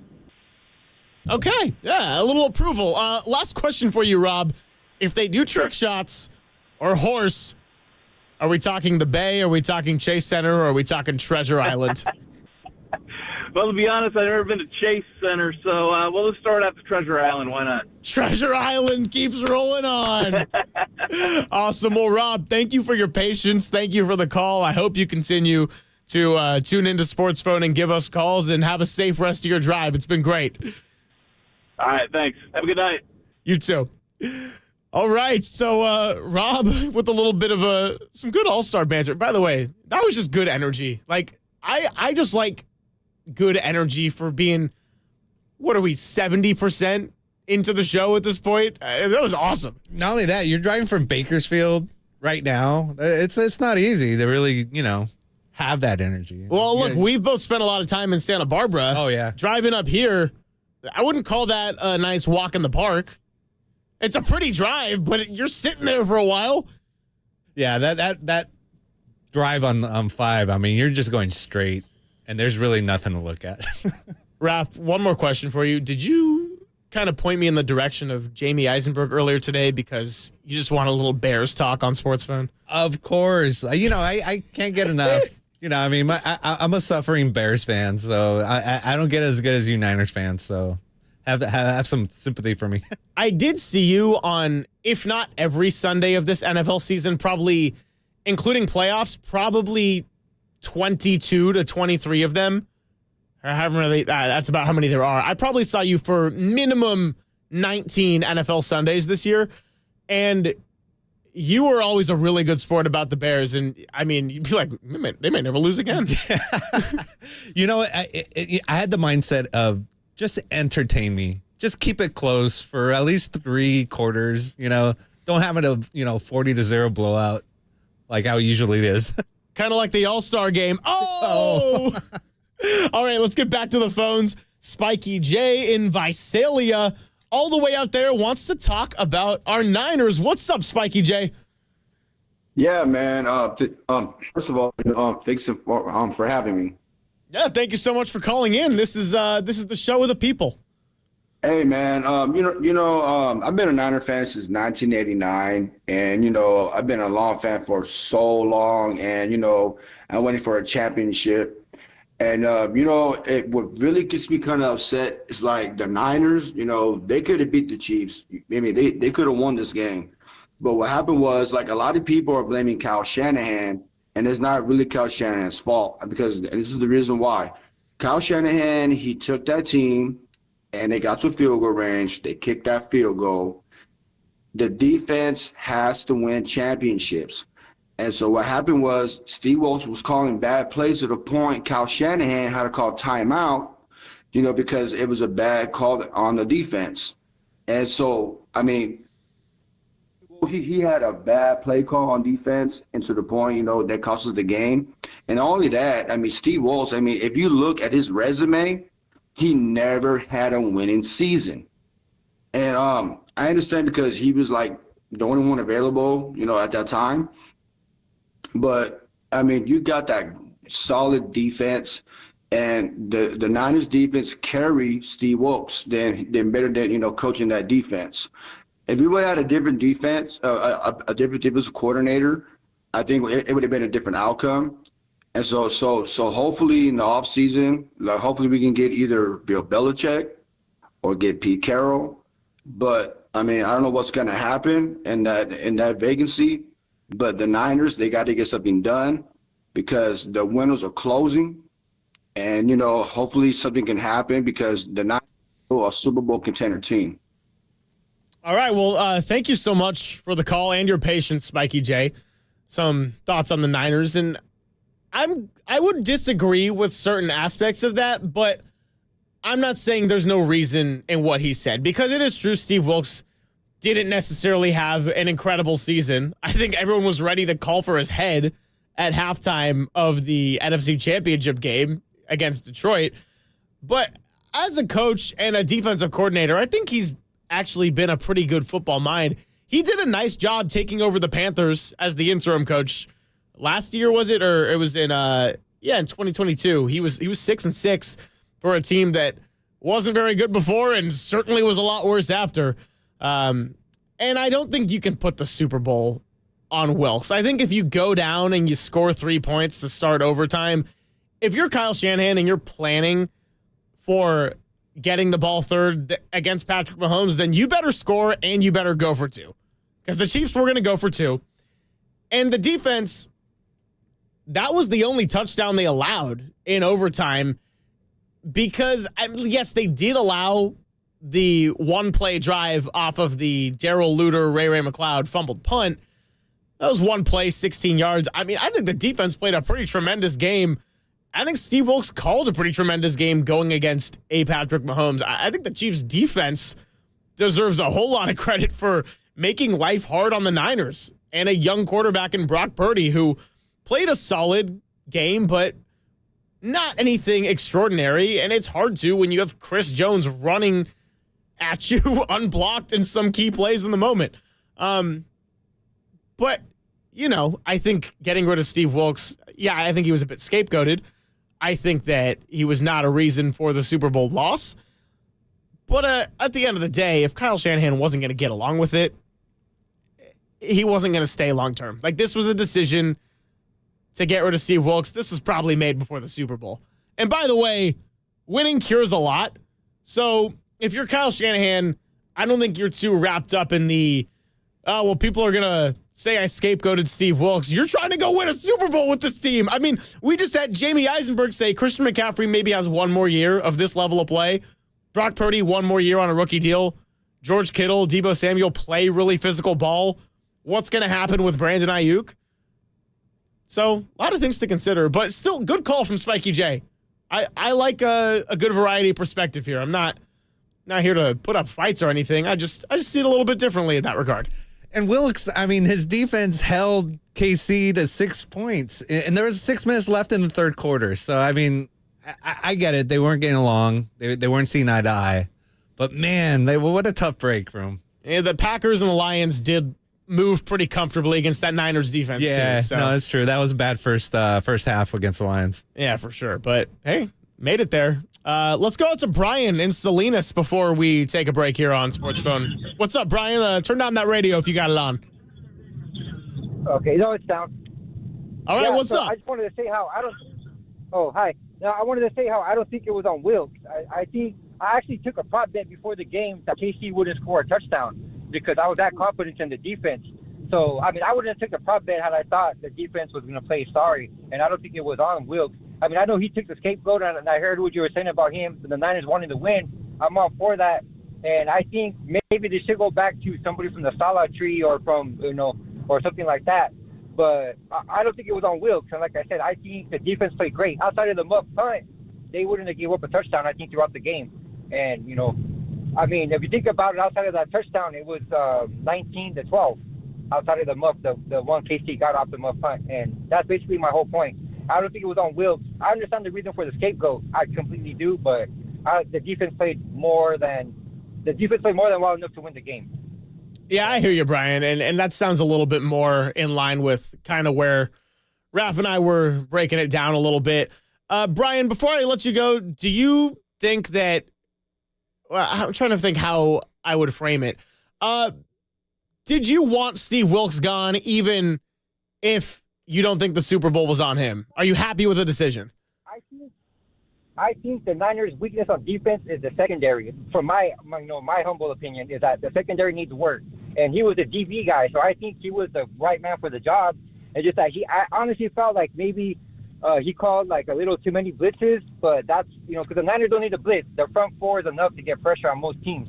So outside of maybe him calling a blitz or two that wasn't necessary, we need a coach that's going to focus on the secondary because that's the weakness of the defense. Their front seven is awesome. More, there's all pros all along their front seven. So I think, maybe, not to say that I don't know who we would drop in the secondary, but I think the Niners should focus on a cornerback in the draft.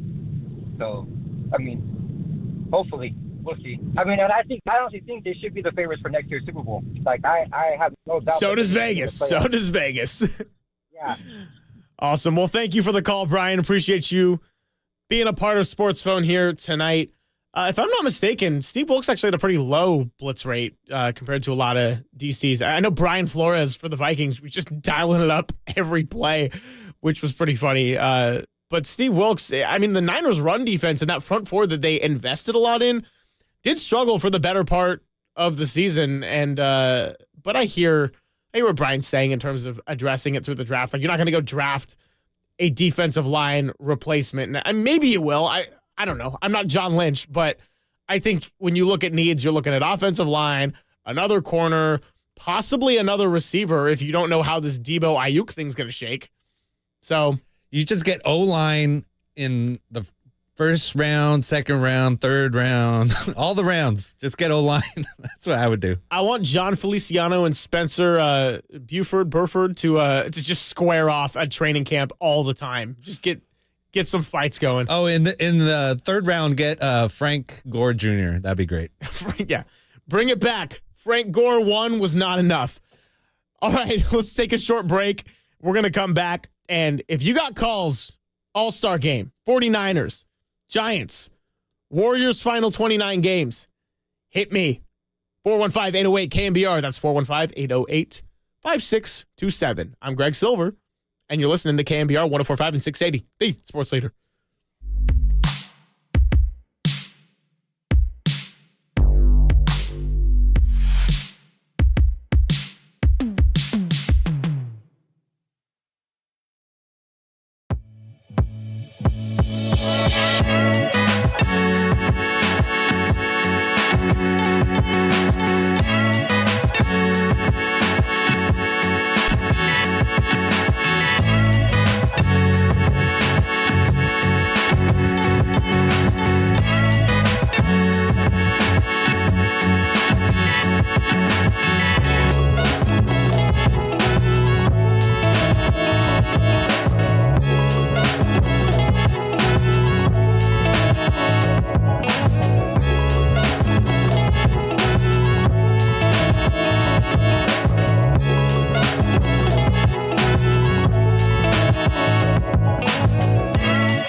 Check the mic and make sure it sound right, boys.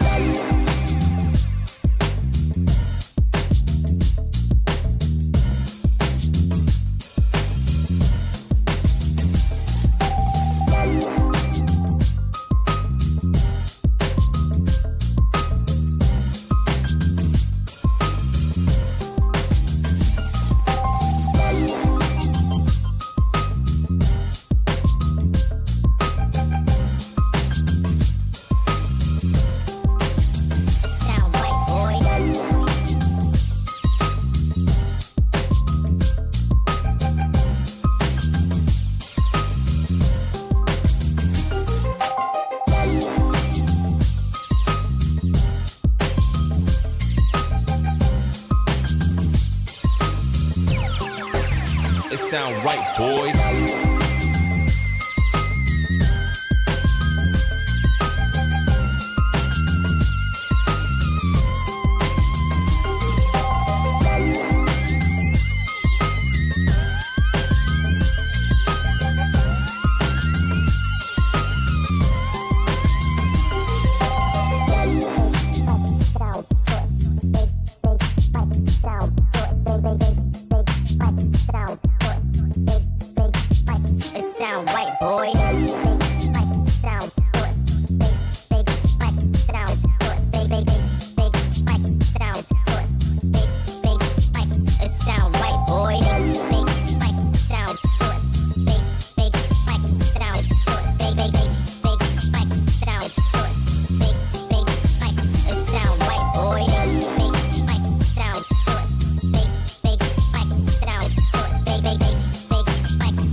sound right, boys.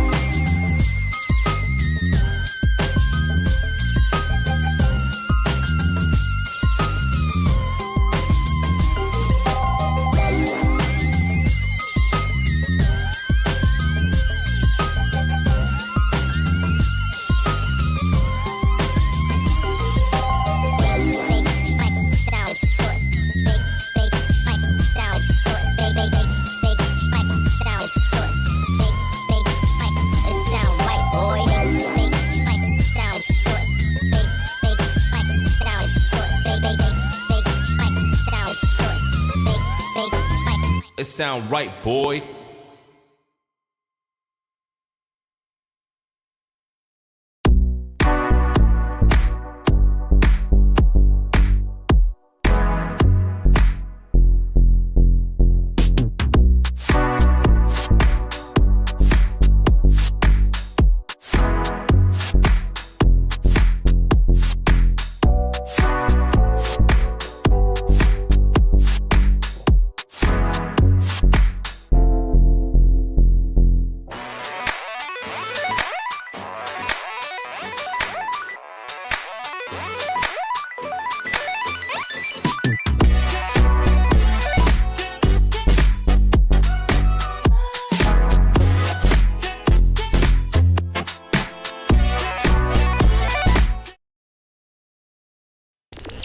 Sound off on the sports leader. Sports phone KNBR keeps rolling. Live from the KNBR Casino Matrix Studio. Casino Matrix progressive jackpots are here. Where are you? Just drop in. Please play responsibly. 1-800-GAMBLER.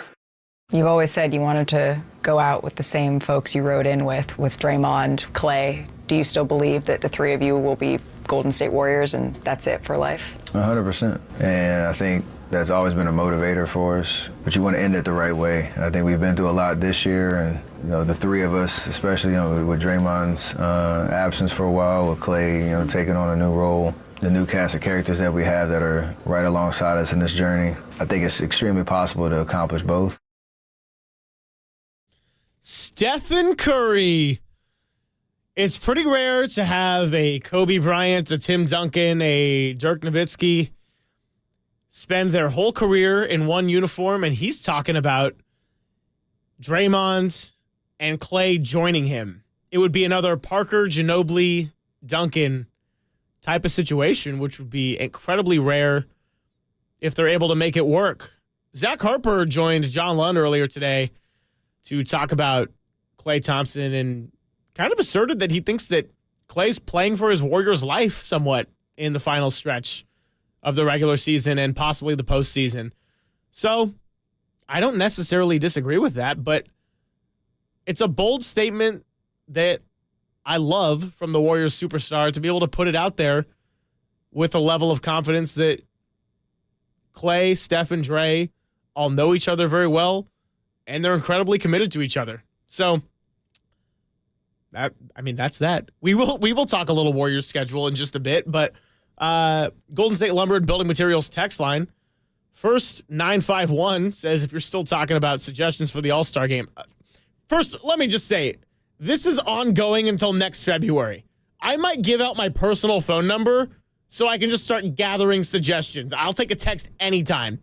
I'm not going to do that yet, but it's a possibility. Never say never. 951. I think they should make it like local gym pickup games.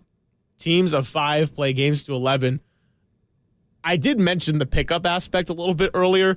That is kind of fun. Like, hey, who's got next? And then you got like Giannis and Embiid squaring off like, no. We claimed. I'm just like picturing the body language of Giannis freaking out and being so adamant. Like, no, I wanted the game ball from my record-setting scoring game, and we have to use that ball because we called next. Let's get to the phone lines. Is it Rosenbag out in San Jose? Rosenbag talking about the dunk contest. What's up? You are on Sports Phone. Hey, Rosenbag. Rosenbag. Like picture. There you go. I was going to, you already talked about it. I'm going to talk about the dunk competition and how to kind of, spice it up a little bit. Why don't they just have the scorers and whatnot determine what dunk that the player has to do? So let's say he's like, okay, you have to do a windmill dunk, and whichever players, come out and those dunks, which one looks the best. And they go down, and everybody has to go and do the same dunk. And then, like, at the last one, they're like a freestyle dunk or whatever. Or they could, throw something weird at him, like you have to use your offhand and whatnot. That way, it's not just people coming out doing random stuff, and it's a way to be more competitive and to see which dunker actually looks the best. That's an interesting thought, Rosenbag. And honestly, a few years ago, I probably would have said not a fan. The last few years, I might rethink that and agree with your statement a little bit more because of the lack of creativity we've seen at times. Let me ask you, while I have you on the dunk contest subject, I'm not sure if you were listening earlier when I was going on about this, but do you think pairing a superstar athlete with just a citizen who wants to get on display and they could kind of team up and collaborate a little bit, do you like that idea at all, or do you think that's just too much?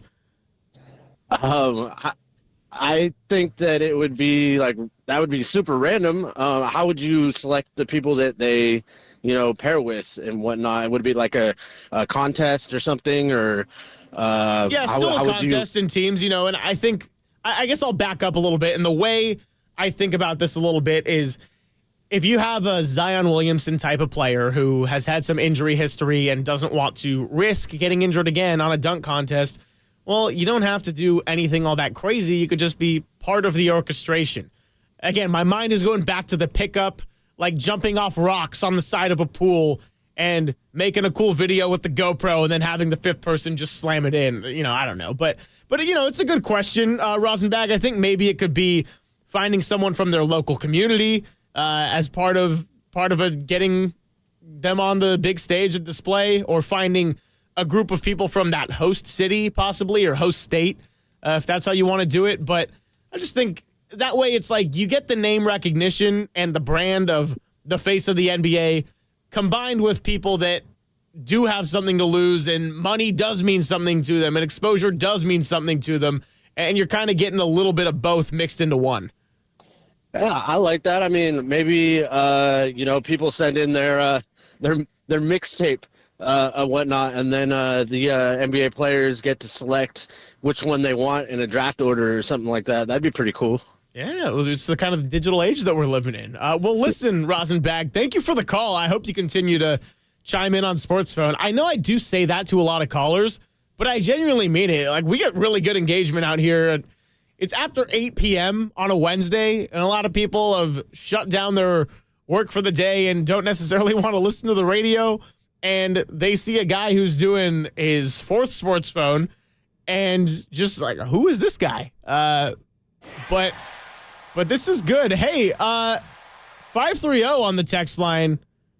I love my area code. 530 doesn't like us just as much because we are talking about basketball. What? Don't worry, 530. We have a whole lot of San Francisco Giants coming our way. And if you missed it, we had Jamie Eisenberg on to talk about football. So all is going to be okay. We're going to let the phone lines continue to go as those continue to get hooked up. I'm sorry to keep disappointing and talking about basketball, but I'm not going to go game by game. I get it. That's not like I do not need to go 29 games and do the Frank Caliendo, John Gruden win.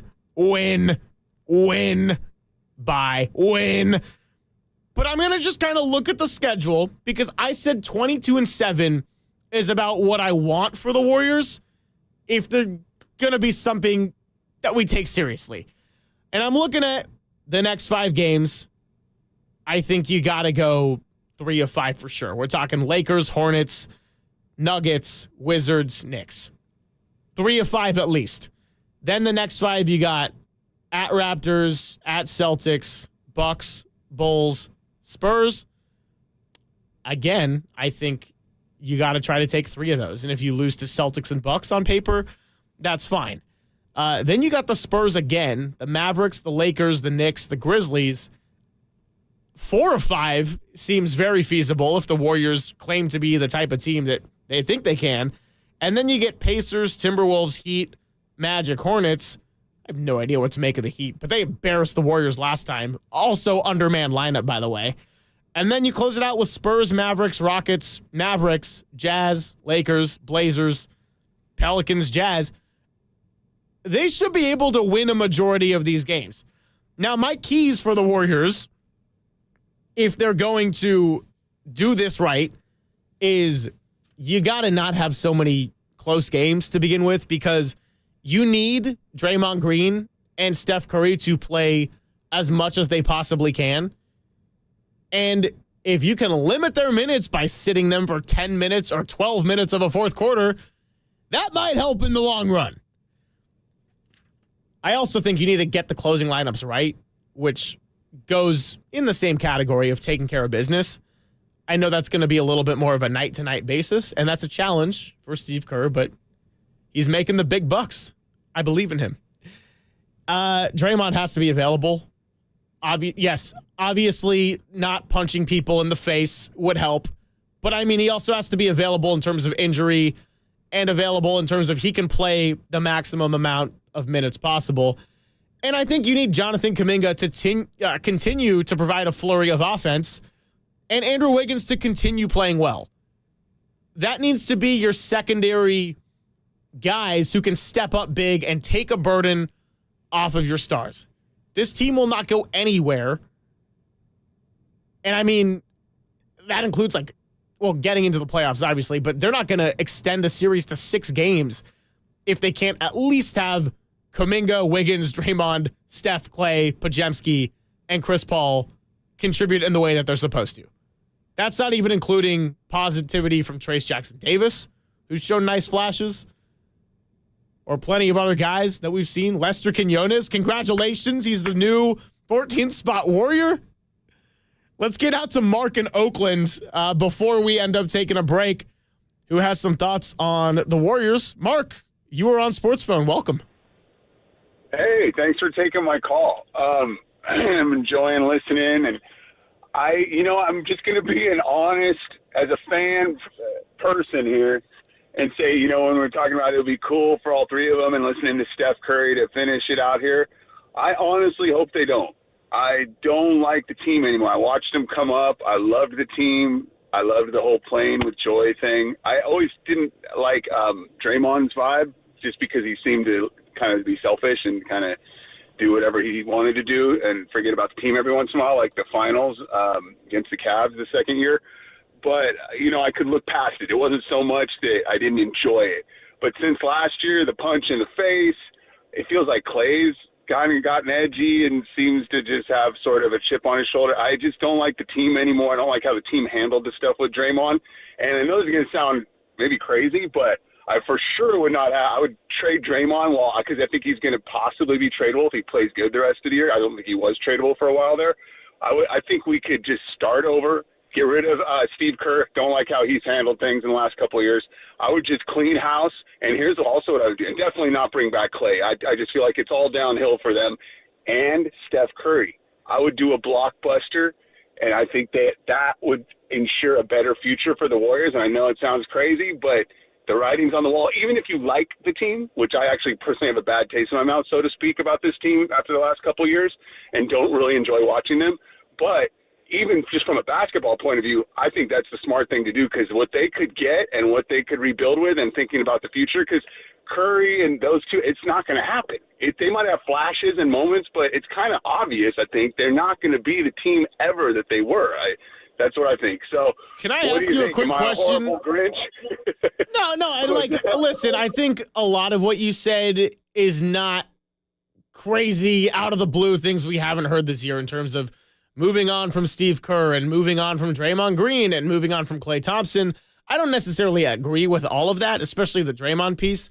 I think when he's been available, and it seems to click that he knows if he's on the court, and I'm saying seems to click as in the time being, I know it can flip at any moment on a switch. It's a very fragile thing to hinge your bets on, but it seems like he's at least recognizing how much better the team can play and at a high level when he is out there.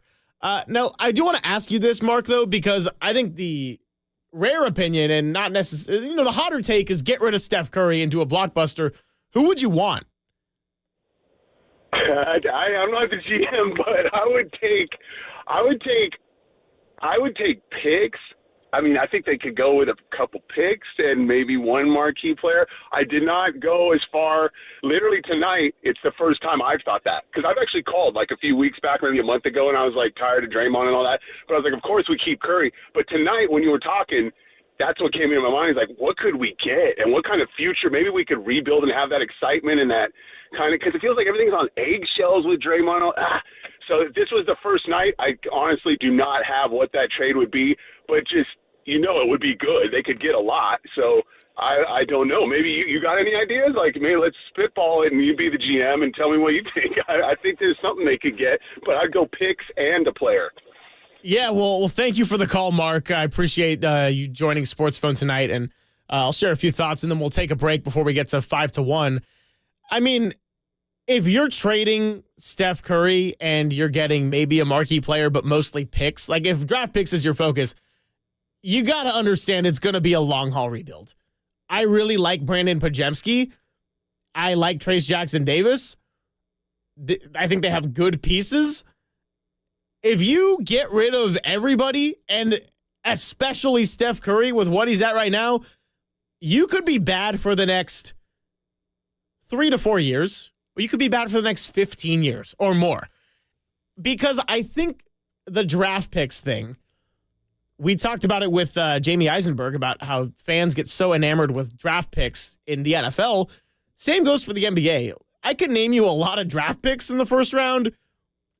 Your Anthony Bennett's, your Johnny Flynn's, Michael Carter-Williams. I don't mean to rag on all these guys, there's a lot of great players too, but it's hard to stay in the NBA for a long time. A lot of draft picks don't pan out. Second round picks sticking around the league, that's really rare to make a team and have a sustained career.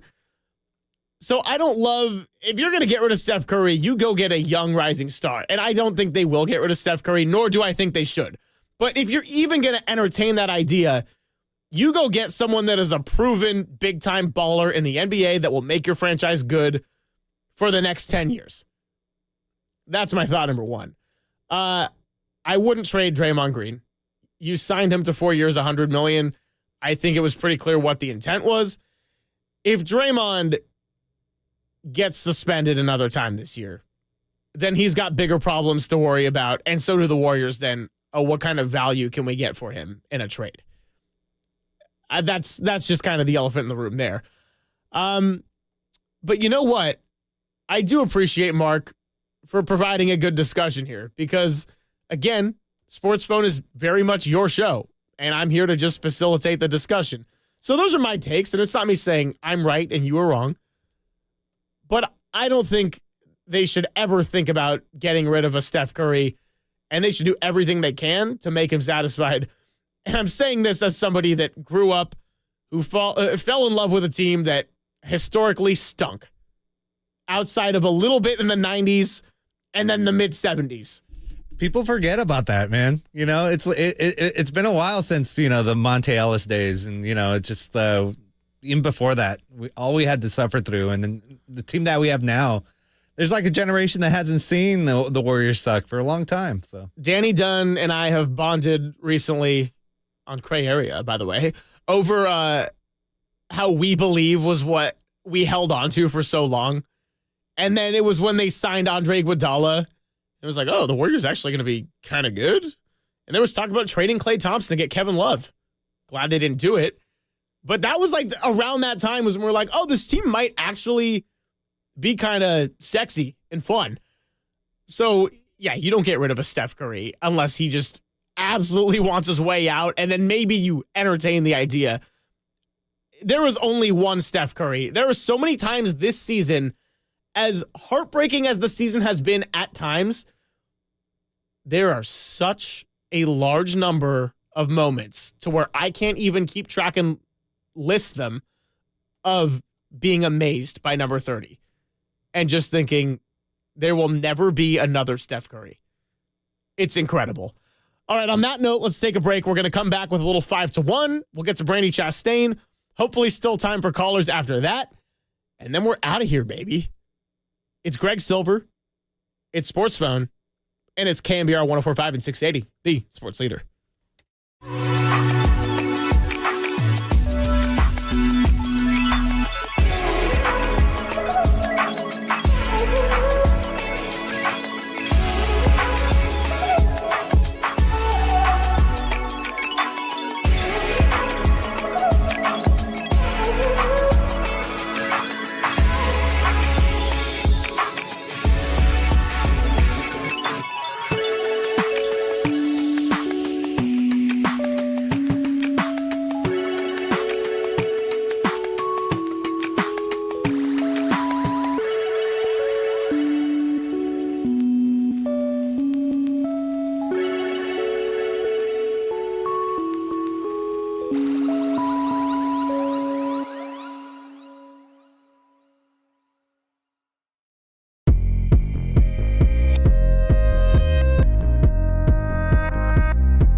Speak your mind on the sports leader. Sports Phone KNBR keeps coming at you. Streaming live at twitch.tv/the sports leader.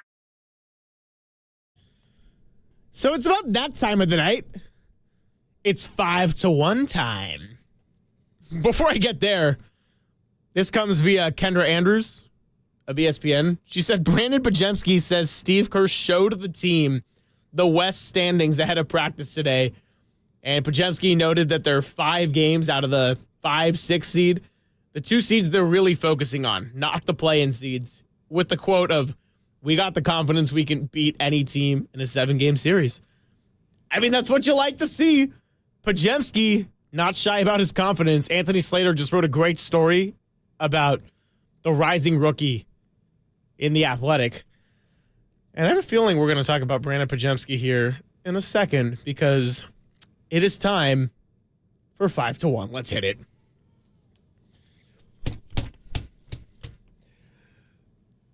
Number 5, Wingstop. No! Yes, the Detroit Pistons accidentally made Wingstop millions of dollars. It's the drama edition of 5-1. Every fan in Detroit gets 5 free Wingstop wings when the Pistons win. And then the Pistons had a NBA record 28 straight game losing streak. So Wingstop knew what they were doing, right? Wrong. On December 30th, the Pistons get their first win in 2 months and fans flooded Wingstop. You want to know what the result was? Wingstop made $19 million in net income that quarter, which was a 46% jump from the previous quarter. And it doesn't stop there because in January, Giannis went viral for trying to scan a QR code in the middle of a game to get free Wingstop wings.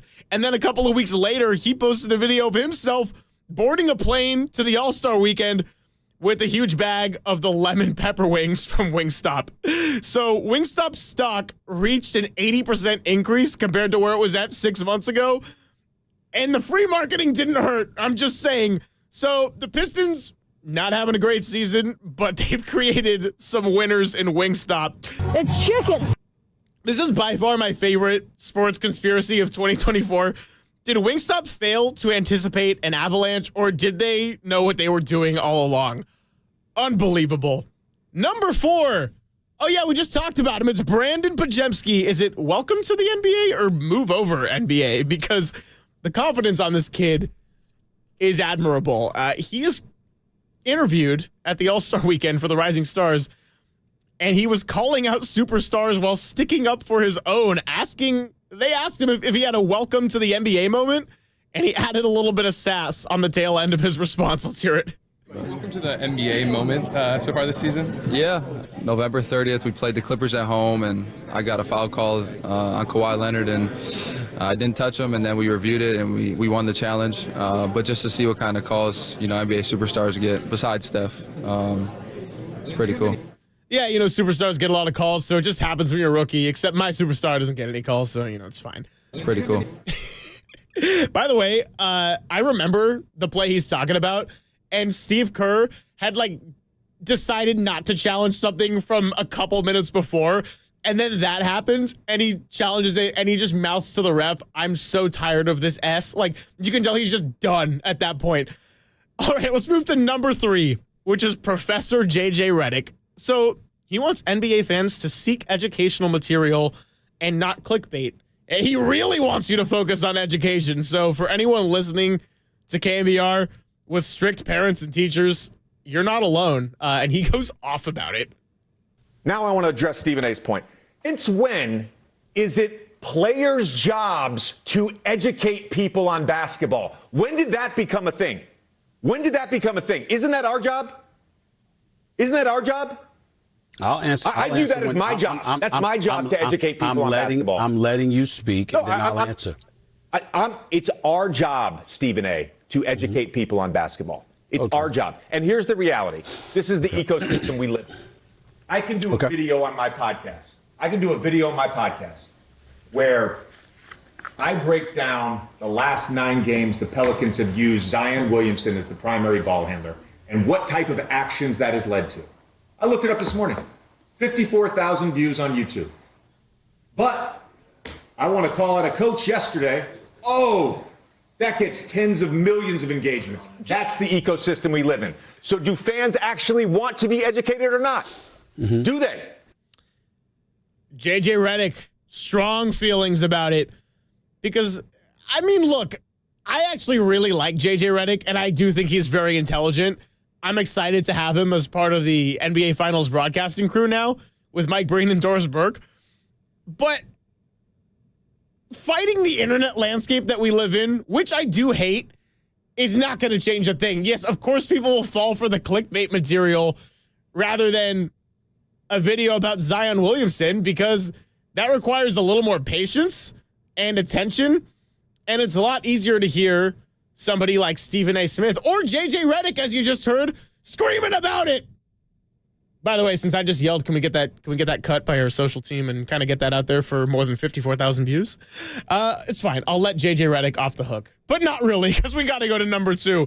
You know that U2 song, Stuck in a Moment You Can't Get Out of? Well, that happened to Richard Jefferson. We're not quite done with you, JJ. So JJ Redick and Patrick Beverley had a lovely back and forth exchange after Redick called out his former coach, Doc Rivers, for never taking accountability. Patrick Beverley, who was just traded to the Milwaukee Bucks, is now being coached by Doc Rivers, and he thought to have some words for JJ Redick online. So JJ, who texted Richard Jefferson, another former player turned media member, he sent Richard Jefferson a text to pass along a message to Patrick Beverley. But little did JJ Redick know that Richard Jefferson was in the middle of guest appearing on Patrick Beverley's podcast. Here's what we have for you. On my text chain, can I tell you what JJ said? Respond to you. Pat, my guy, I had a 4-year offer with player option for the same money to be a starter for a different team. Out of here. Save my career. Look, this is the thing. JJ, Ryan, I know you guys didn't know I was driving on my way to do the Pat Bev pod, but here we are. So would you like to respond in real time?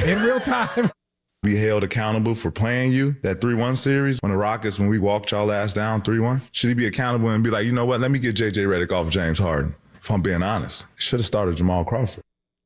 And the saga continued from there as JJ Redick went and found stats of his numbers from that series when the Rockets came back down 3-1 against Doc Rivers' Clippers. Patrick Beverley was on the Clippers. Not then. He was a member of the Rockets, if there's any confusion there for a guy that's jumped around a lot. But I actually think Richard Jefferson handled the situation really well. He's like, this is funny. Let's all take a picture and take a selfie and be like, hey, JJ, look where I am. We're all hanging out. That brings us to number 1. Just for Raph. Justin Fields can play the field. Football is like chasing girls on Instagram. So after Justin Fields unfollowed the Chicago Bears account on his Instagram, he went on the St. Brown Brothers podcast and got put on the spot. So what's up with that, Justin? Why'd you unfollow the Bears? His answer, well, it's the same deal with unfollowing girls on social media. Let's hear it. Yes. Yes. Wait, since we're here, hold on. But I mean, we're not comparing. No. Since we're here, all right, come on. What's with the unfollow with the Bears? What's up with that? Man, bro, I'm glad we're talking about it because why do people take social media so serious? Like, but like, why are you unfollowing the Bears? Like, I still mess with the Bears. It's not. I'm just trying to take a little break. I unfollow the Bears and the NFL, bro. I'm not just trying to have football on my timeline. Like, I know y'all mess with a girl, EQ, especially you. Just because you don't follow the girl on IG don't mean you're not messing with her. That's true. That's true. That's facts. That's fact. Oh, so you're saying you mess with the Bears more now that you unfollow them? Man, it's not even like that. It's something that I don't want to see in my timeline. I'm about to go on vacation. I don't want to see no football. And guess what? Just get a little away for a little bit. It's either keep Fields. We want Fields. It's either draft Caleb. So it's like, bruh, man, I'm tired of hearing the talk. I just want it to be over. All right, so maybe I'm just too vanilla, but that was a very obscure analogy for me. Like, in fact, there are probably a good handful of people on social media that I do follow still that I don't mess with anymore and probably should unfollow. Hey, Siri, can you remind me to purge my social media the next time I have an off day instead of scrolling TikTok? Because I probably could use that one. Raph, what are your thoughts on your quarterback, huh? I don't mind. He could do whatever he wants. I you know what I mean? Like, I'm a Bears fan. He's still on, he's still on the rookie contract. He's still a Bear. So I don't mind. He speaks the truth. I didn't even want to see any news until the draft or until he's traded or until the first overall pick is traded. Yeah, I don't blame him. Raph is a down bad Bears fan, and I respect it. So Justin Fields can play the field, whether it's with other NFL teams or females, and you don't have to follow them on Instagram to show a certain kind of interest. Well, that is our 5-1 drama edition. We had Justin Fields, Richard Jefferson, JJ Redick, Patrick Beverly, Brandon Pajemski in there. Wingstop, the most prosperous fast food chain in the history of record-breaking losing streaks. Detroit Pistons. Look what you did. And on that note, we're going to take a short break and get to something much more productive and serious. That is a conversation with somebody who has one of the most famous moments in sports history. Brandy Chastain on the other side. You're listening to KNBR 104.5 and 680, the sports leader.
sports fans. This is your hub to have your voice heard. Sports Phone KNBR. Streaming live on YouTube at KNBR 1045.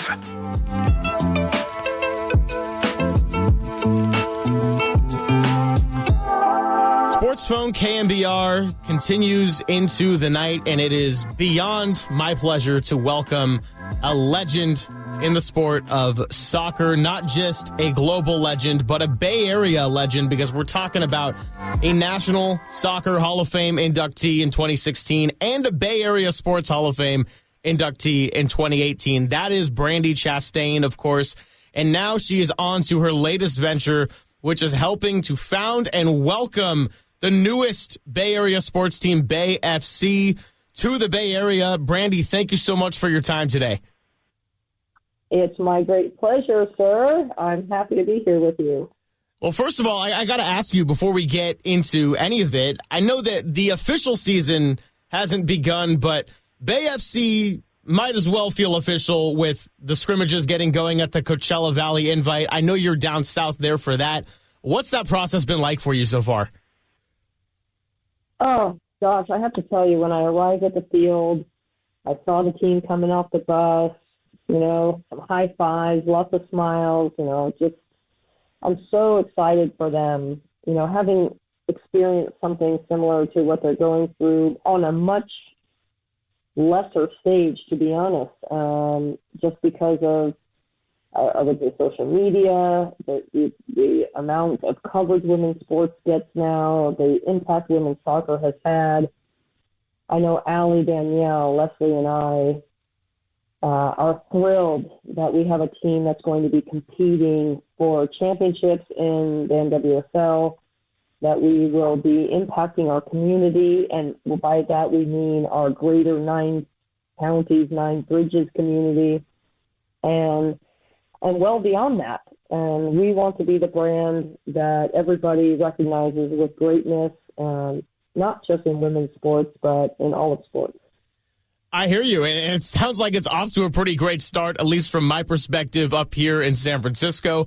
I think a lot of the discourse lately when we talk about sports here locally is teams leaving. We had the Oakland Raiders leave for Las Vegas. We had the Warriors move across the bridge, and now Oakland doesn't have any teams yet because, the Oakland A's are kind of on their way out too. So it's kind of been a mess, and we haven't really had the chance to embrace what's coming in. Now, of course, there's a WNBA team coming in the 2025 season, but Bay FC, it's not just right around the corner. Like, it is here. We are talking 24 days from today when the season starts, and then, of course, on March 30th will be the opening home game. I know tickets were going out on sale today. That was incredibly exciting. If this is your first hearing about it, if you're listening, go get those tickets right now.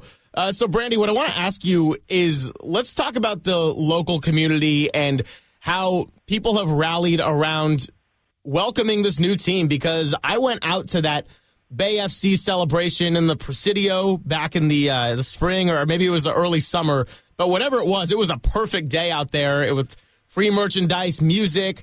I know you and the other founding 3 were out there to celebrate. Andre Iguodala was in attendance. That was a poppin' event, and I was bummed I had to leave early to come into the studio, but at the same time, thrilled at the local community and the kind of support you're getting. Did you expect it to be this great this early on?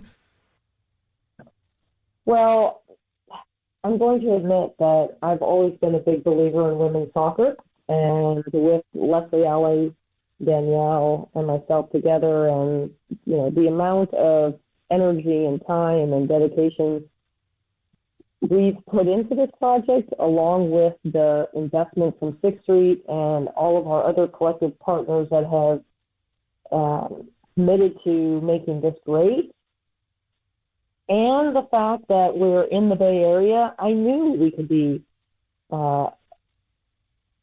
great. I knew we could make or get people to come out. And, the fact that the sun came out in San Francisco, the fact that we're down here in Southern California presently, and the rain, which has been a torrential nightmare for a lot of people, literally stopped as the game was about to kick off. And it just things are going so well. We know that it's not going to be easy. We understand that being in professional sports is not a straight line to a championship, and we're committed to doing the hard things, engaging in our community, and doing the things that they need to feel supported and seen and invited into the stadium.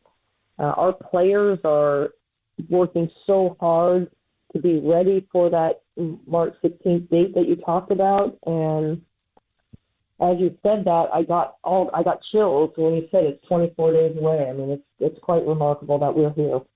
Yeah, we are fully here. It is not just a vision anymore where it's like, oh, there's a team coming to the Bay Area. No.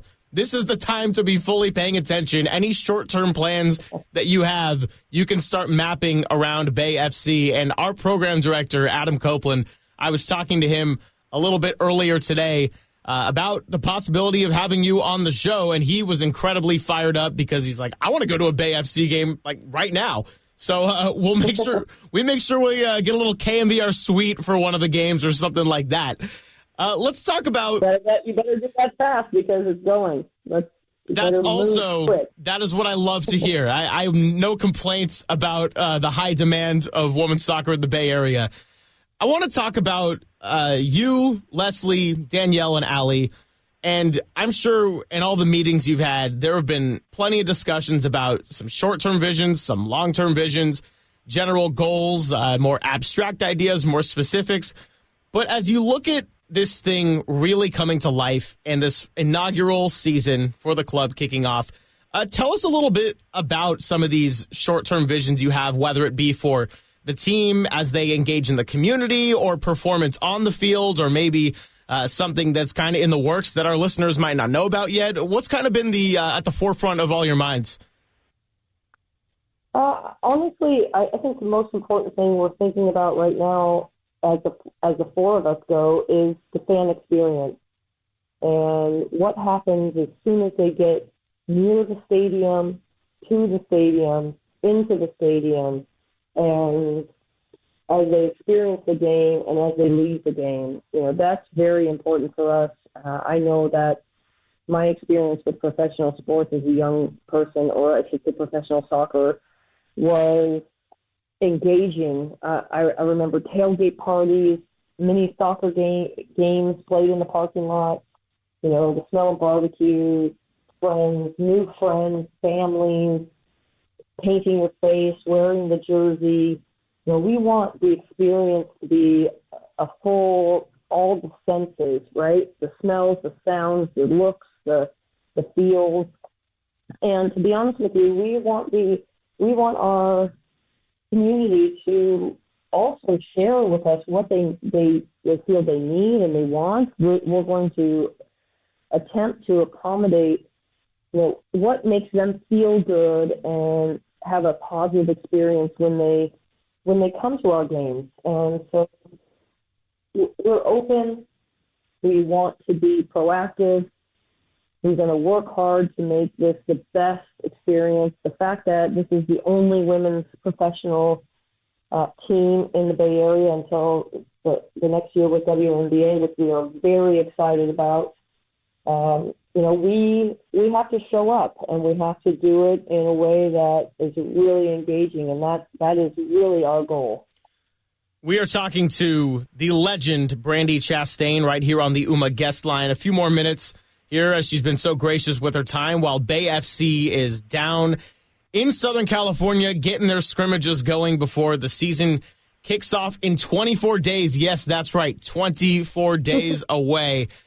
Brandy, I want to ask you also about maybe the impact of college soccer, because college soccer at the women's level these days is absolutely no joke. And I know you're very involved in the California Storm semi-pro team. That's a team that I got to be heavily involved with over the summer. And big shout out to Jamie Lavoie, the executive director, who does so much to make it not just a great environment for fans and families, but also goes out and gets some of the best players in the entire country. With all of the schools around the area, we're talking about Cal and Stanford and Santa Clara and teams that have, like that, who have won championships recently, or Stanford was just in the national championship And then you go and get a girl like Maya Doms, who is a NorCal native, played for Cal Storm, was a star at Stanford, and now is a member of Bay FC.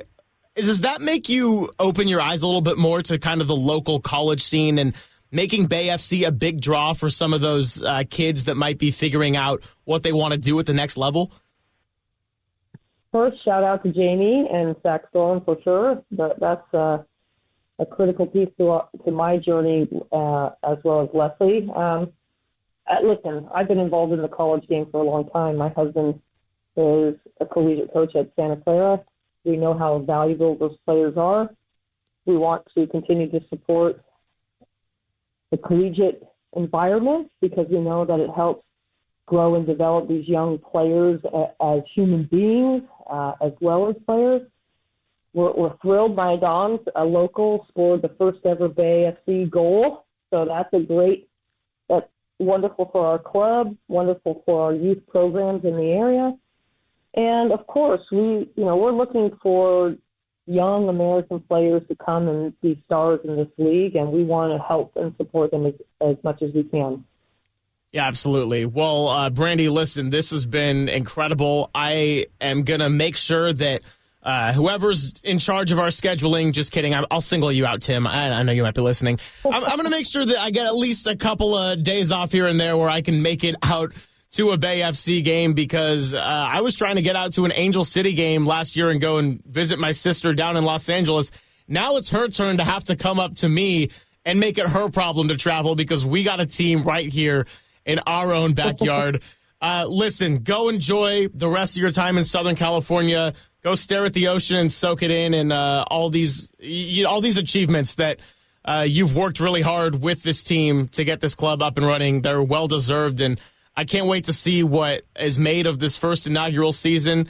And really appreciate your time. We're gonna have you back on when Bay FC makes some major national headlines. I have no doubt about it. Well, thank you so much, Greg, and I'd love for you to be able to do your show live from our stadium while we're about to kick off. That would be amazing, and I think that Tim should be helping you to make that happen. So, all right, I like it. I can play my cards now. Let's get all your listeners to come. They can see your show done live, and we can have a great time out at the stadium together. If Brandy gave us anything else today here on KNBR, she's giving the opportunity for us to run shows right there live at the games. And now I got some cards to play against my superiors. That is just, couldn't ask for anything more. Brandy, listen, thank you so much. We'll stay in touch for sure. And go Bay FC. Is there a team slogan, by the way? That's a really great question. We're going to save it for the first, the Bridge Brigade is in charge of making up all of our cheers and songs. So we're waiting for their lead. We don't want to steal their thunder. Okay, I like it. It'll be a nice, pleasant surprise for everybody. We'll go enjoy the rest of your time, and I am looking very much forward to March 16th, but especially that home opener, 7 p.m. against the Houston Dash, March 30th. Can't wait. Let's go. Let's go. Thank you so much. Absolutely. Well, that was the legendary Brandy Chastain joining us courtesy of the UMA guest line, being very gracious with her time. And we're going to finish up the show on the other side, take a quick break as Sports Phone rolls on. Possibly time for some calls. We will see. I'm Greg Silver. You're listening to KNBR 104.5 and 680, the sports leader.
Sound off on the sports leader. Sports phone KNBR keeps rolling. Live from the KNBR Casino Matrix Studio. Casino Matrix Progressive Jackpots are here. Where are you? Just drop in. Please play responsibly. 1-800-GAMBLER. Well, that's just about it tonight on Sports Phone. Another beautiful day gone. 6 hours and 2 days for me. Thank you for tuning in, whether that was both shows, tonight, just last night. Trick shots at Treasure Island is a keeper. Masked Singer, mascot, big keeper. But seriously, Sports Phone is all about you, and I want to thank you listeners, you callers. Big thank you to Raph. Big thank you to Casey. Big thank you to our newest member of the family, Kyle Chung. You will do great things here, and I'm excited to see where this all goes. Really love the squad we have here. Yes. And that's really all I got to say. I hope you learned something. I hope you had fun. And I hope we get to do this again soon. John Dickinson's going to be doing Dubs OT tomorrow night. I will be right back with him. Carrie Crowley will be filling in on Sports Phone. And I hope to get to run this back again because, like I said at the beginning of the show, I love it. You're listening to KNBR 104.5 and 680, the sports leader.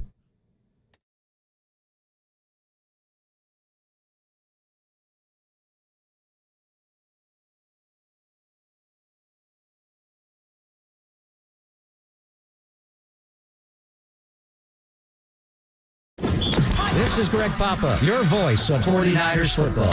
Papa and Lund, 10-2, right here on KNBR and KNBR FM.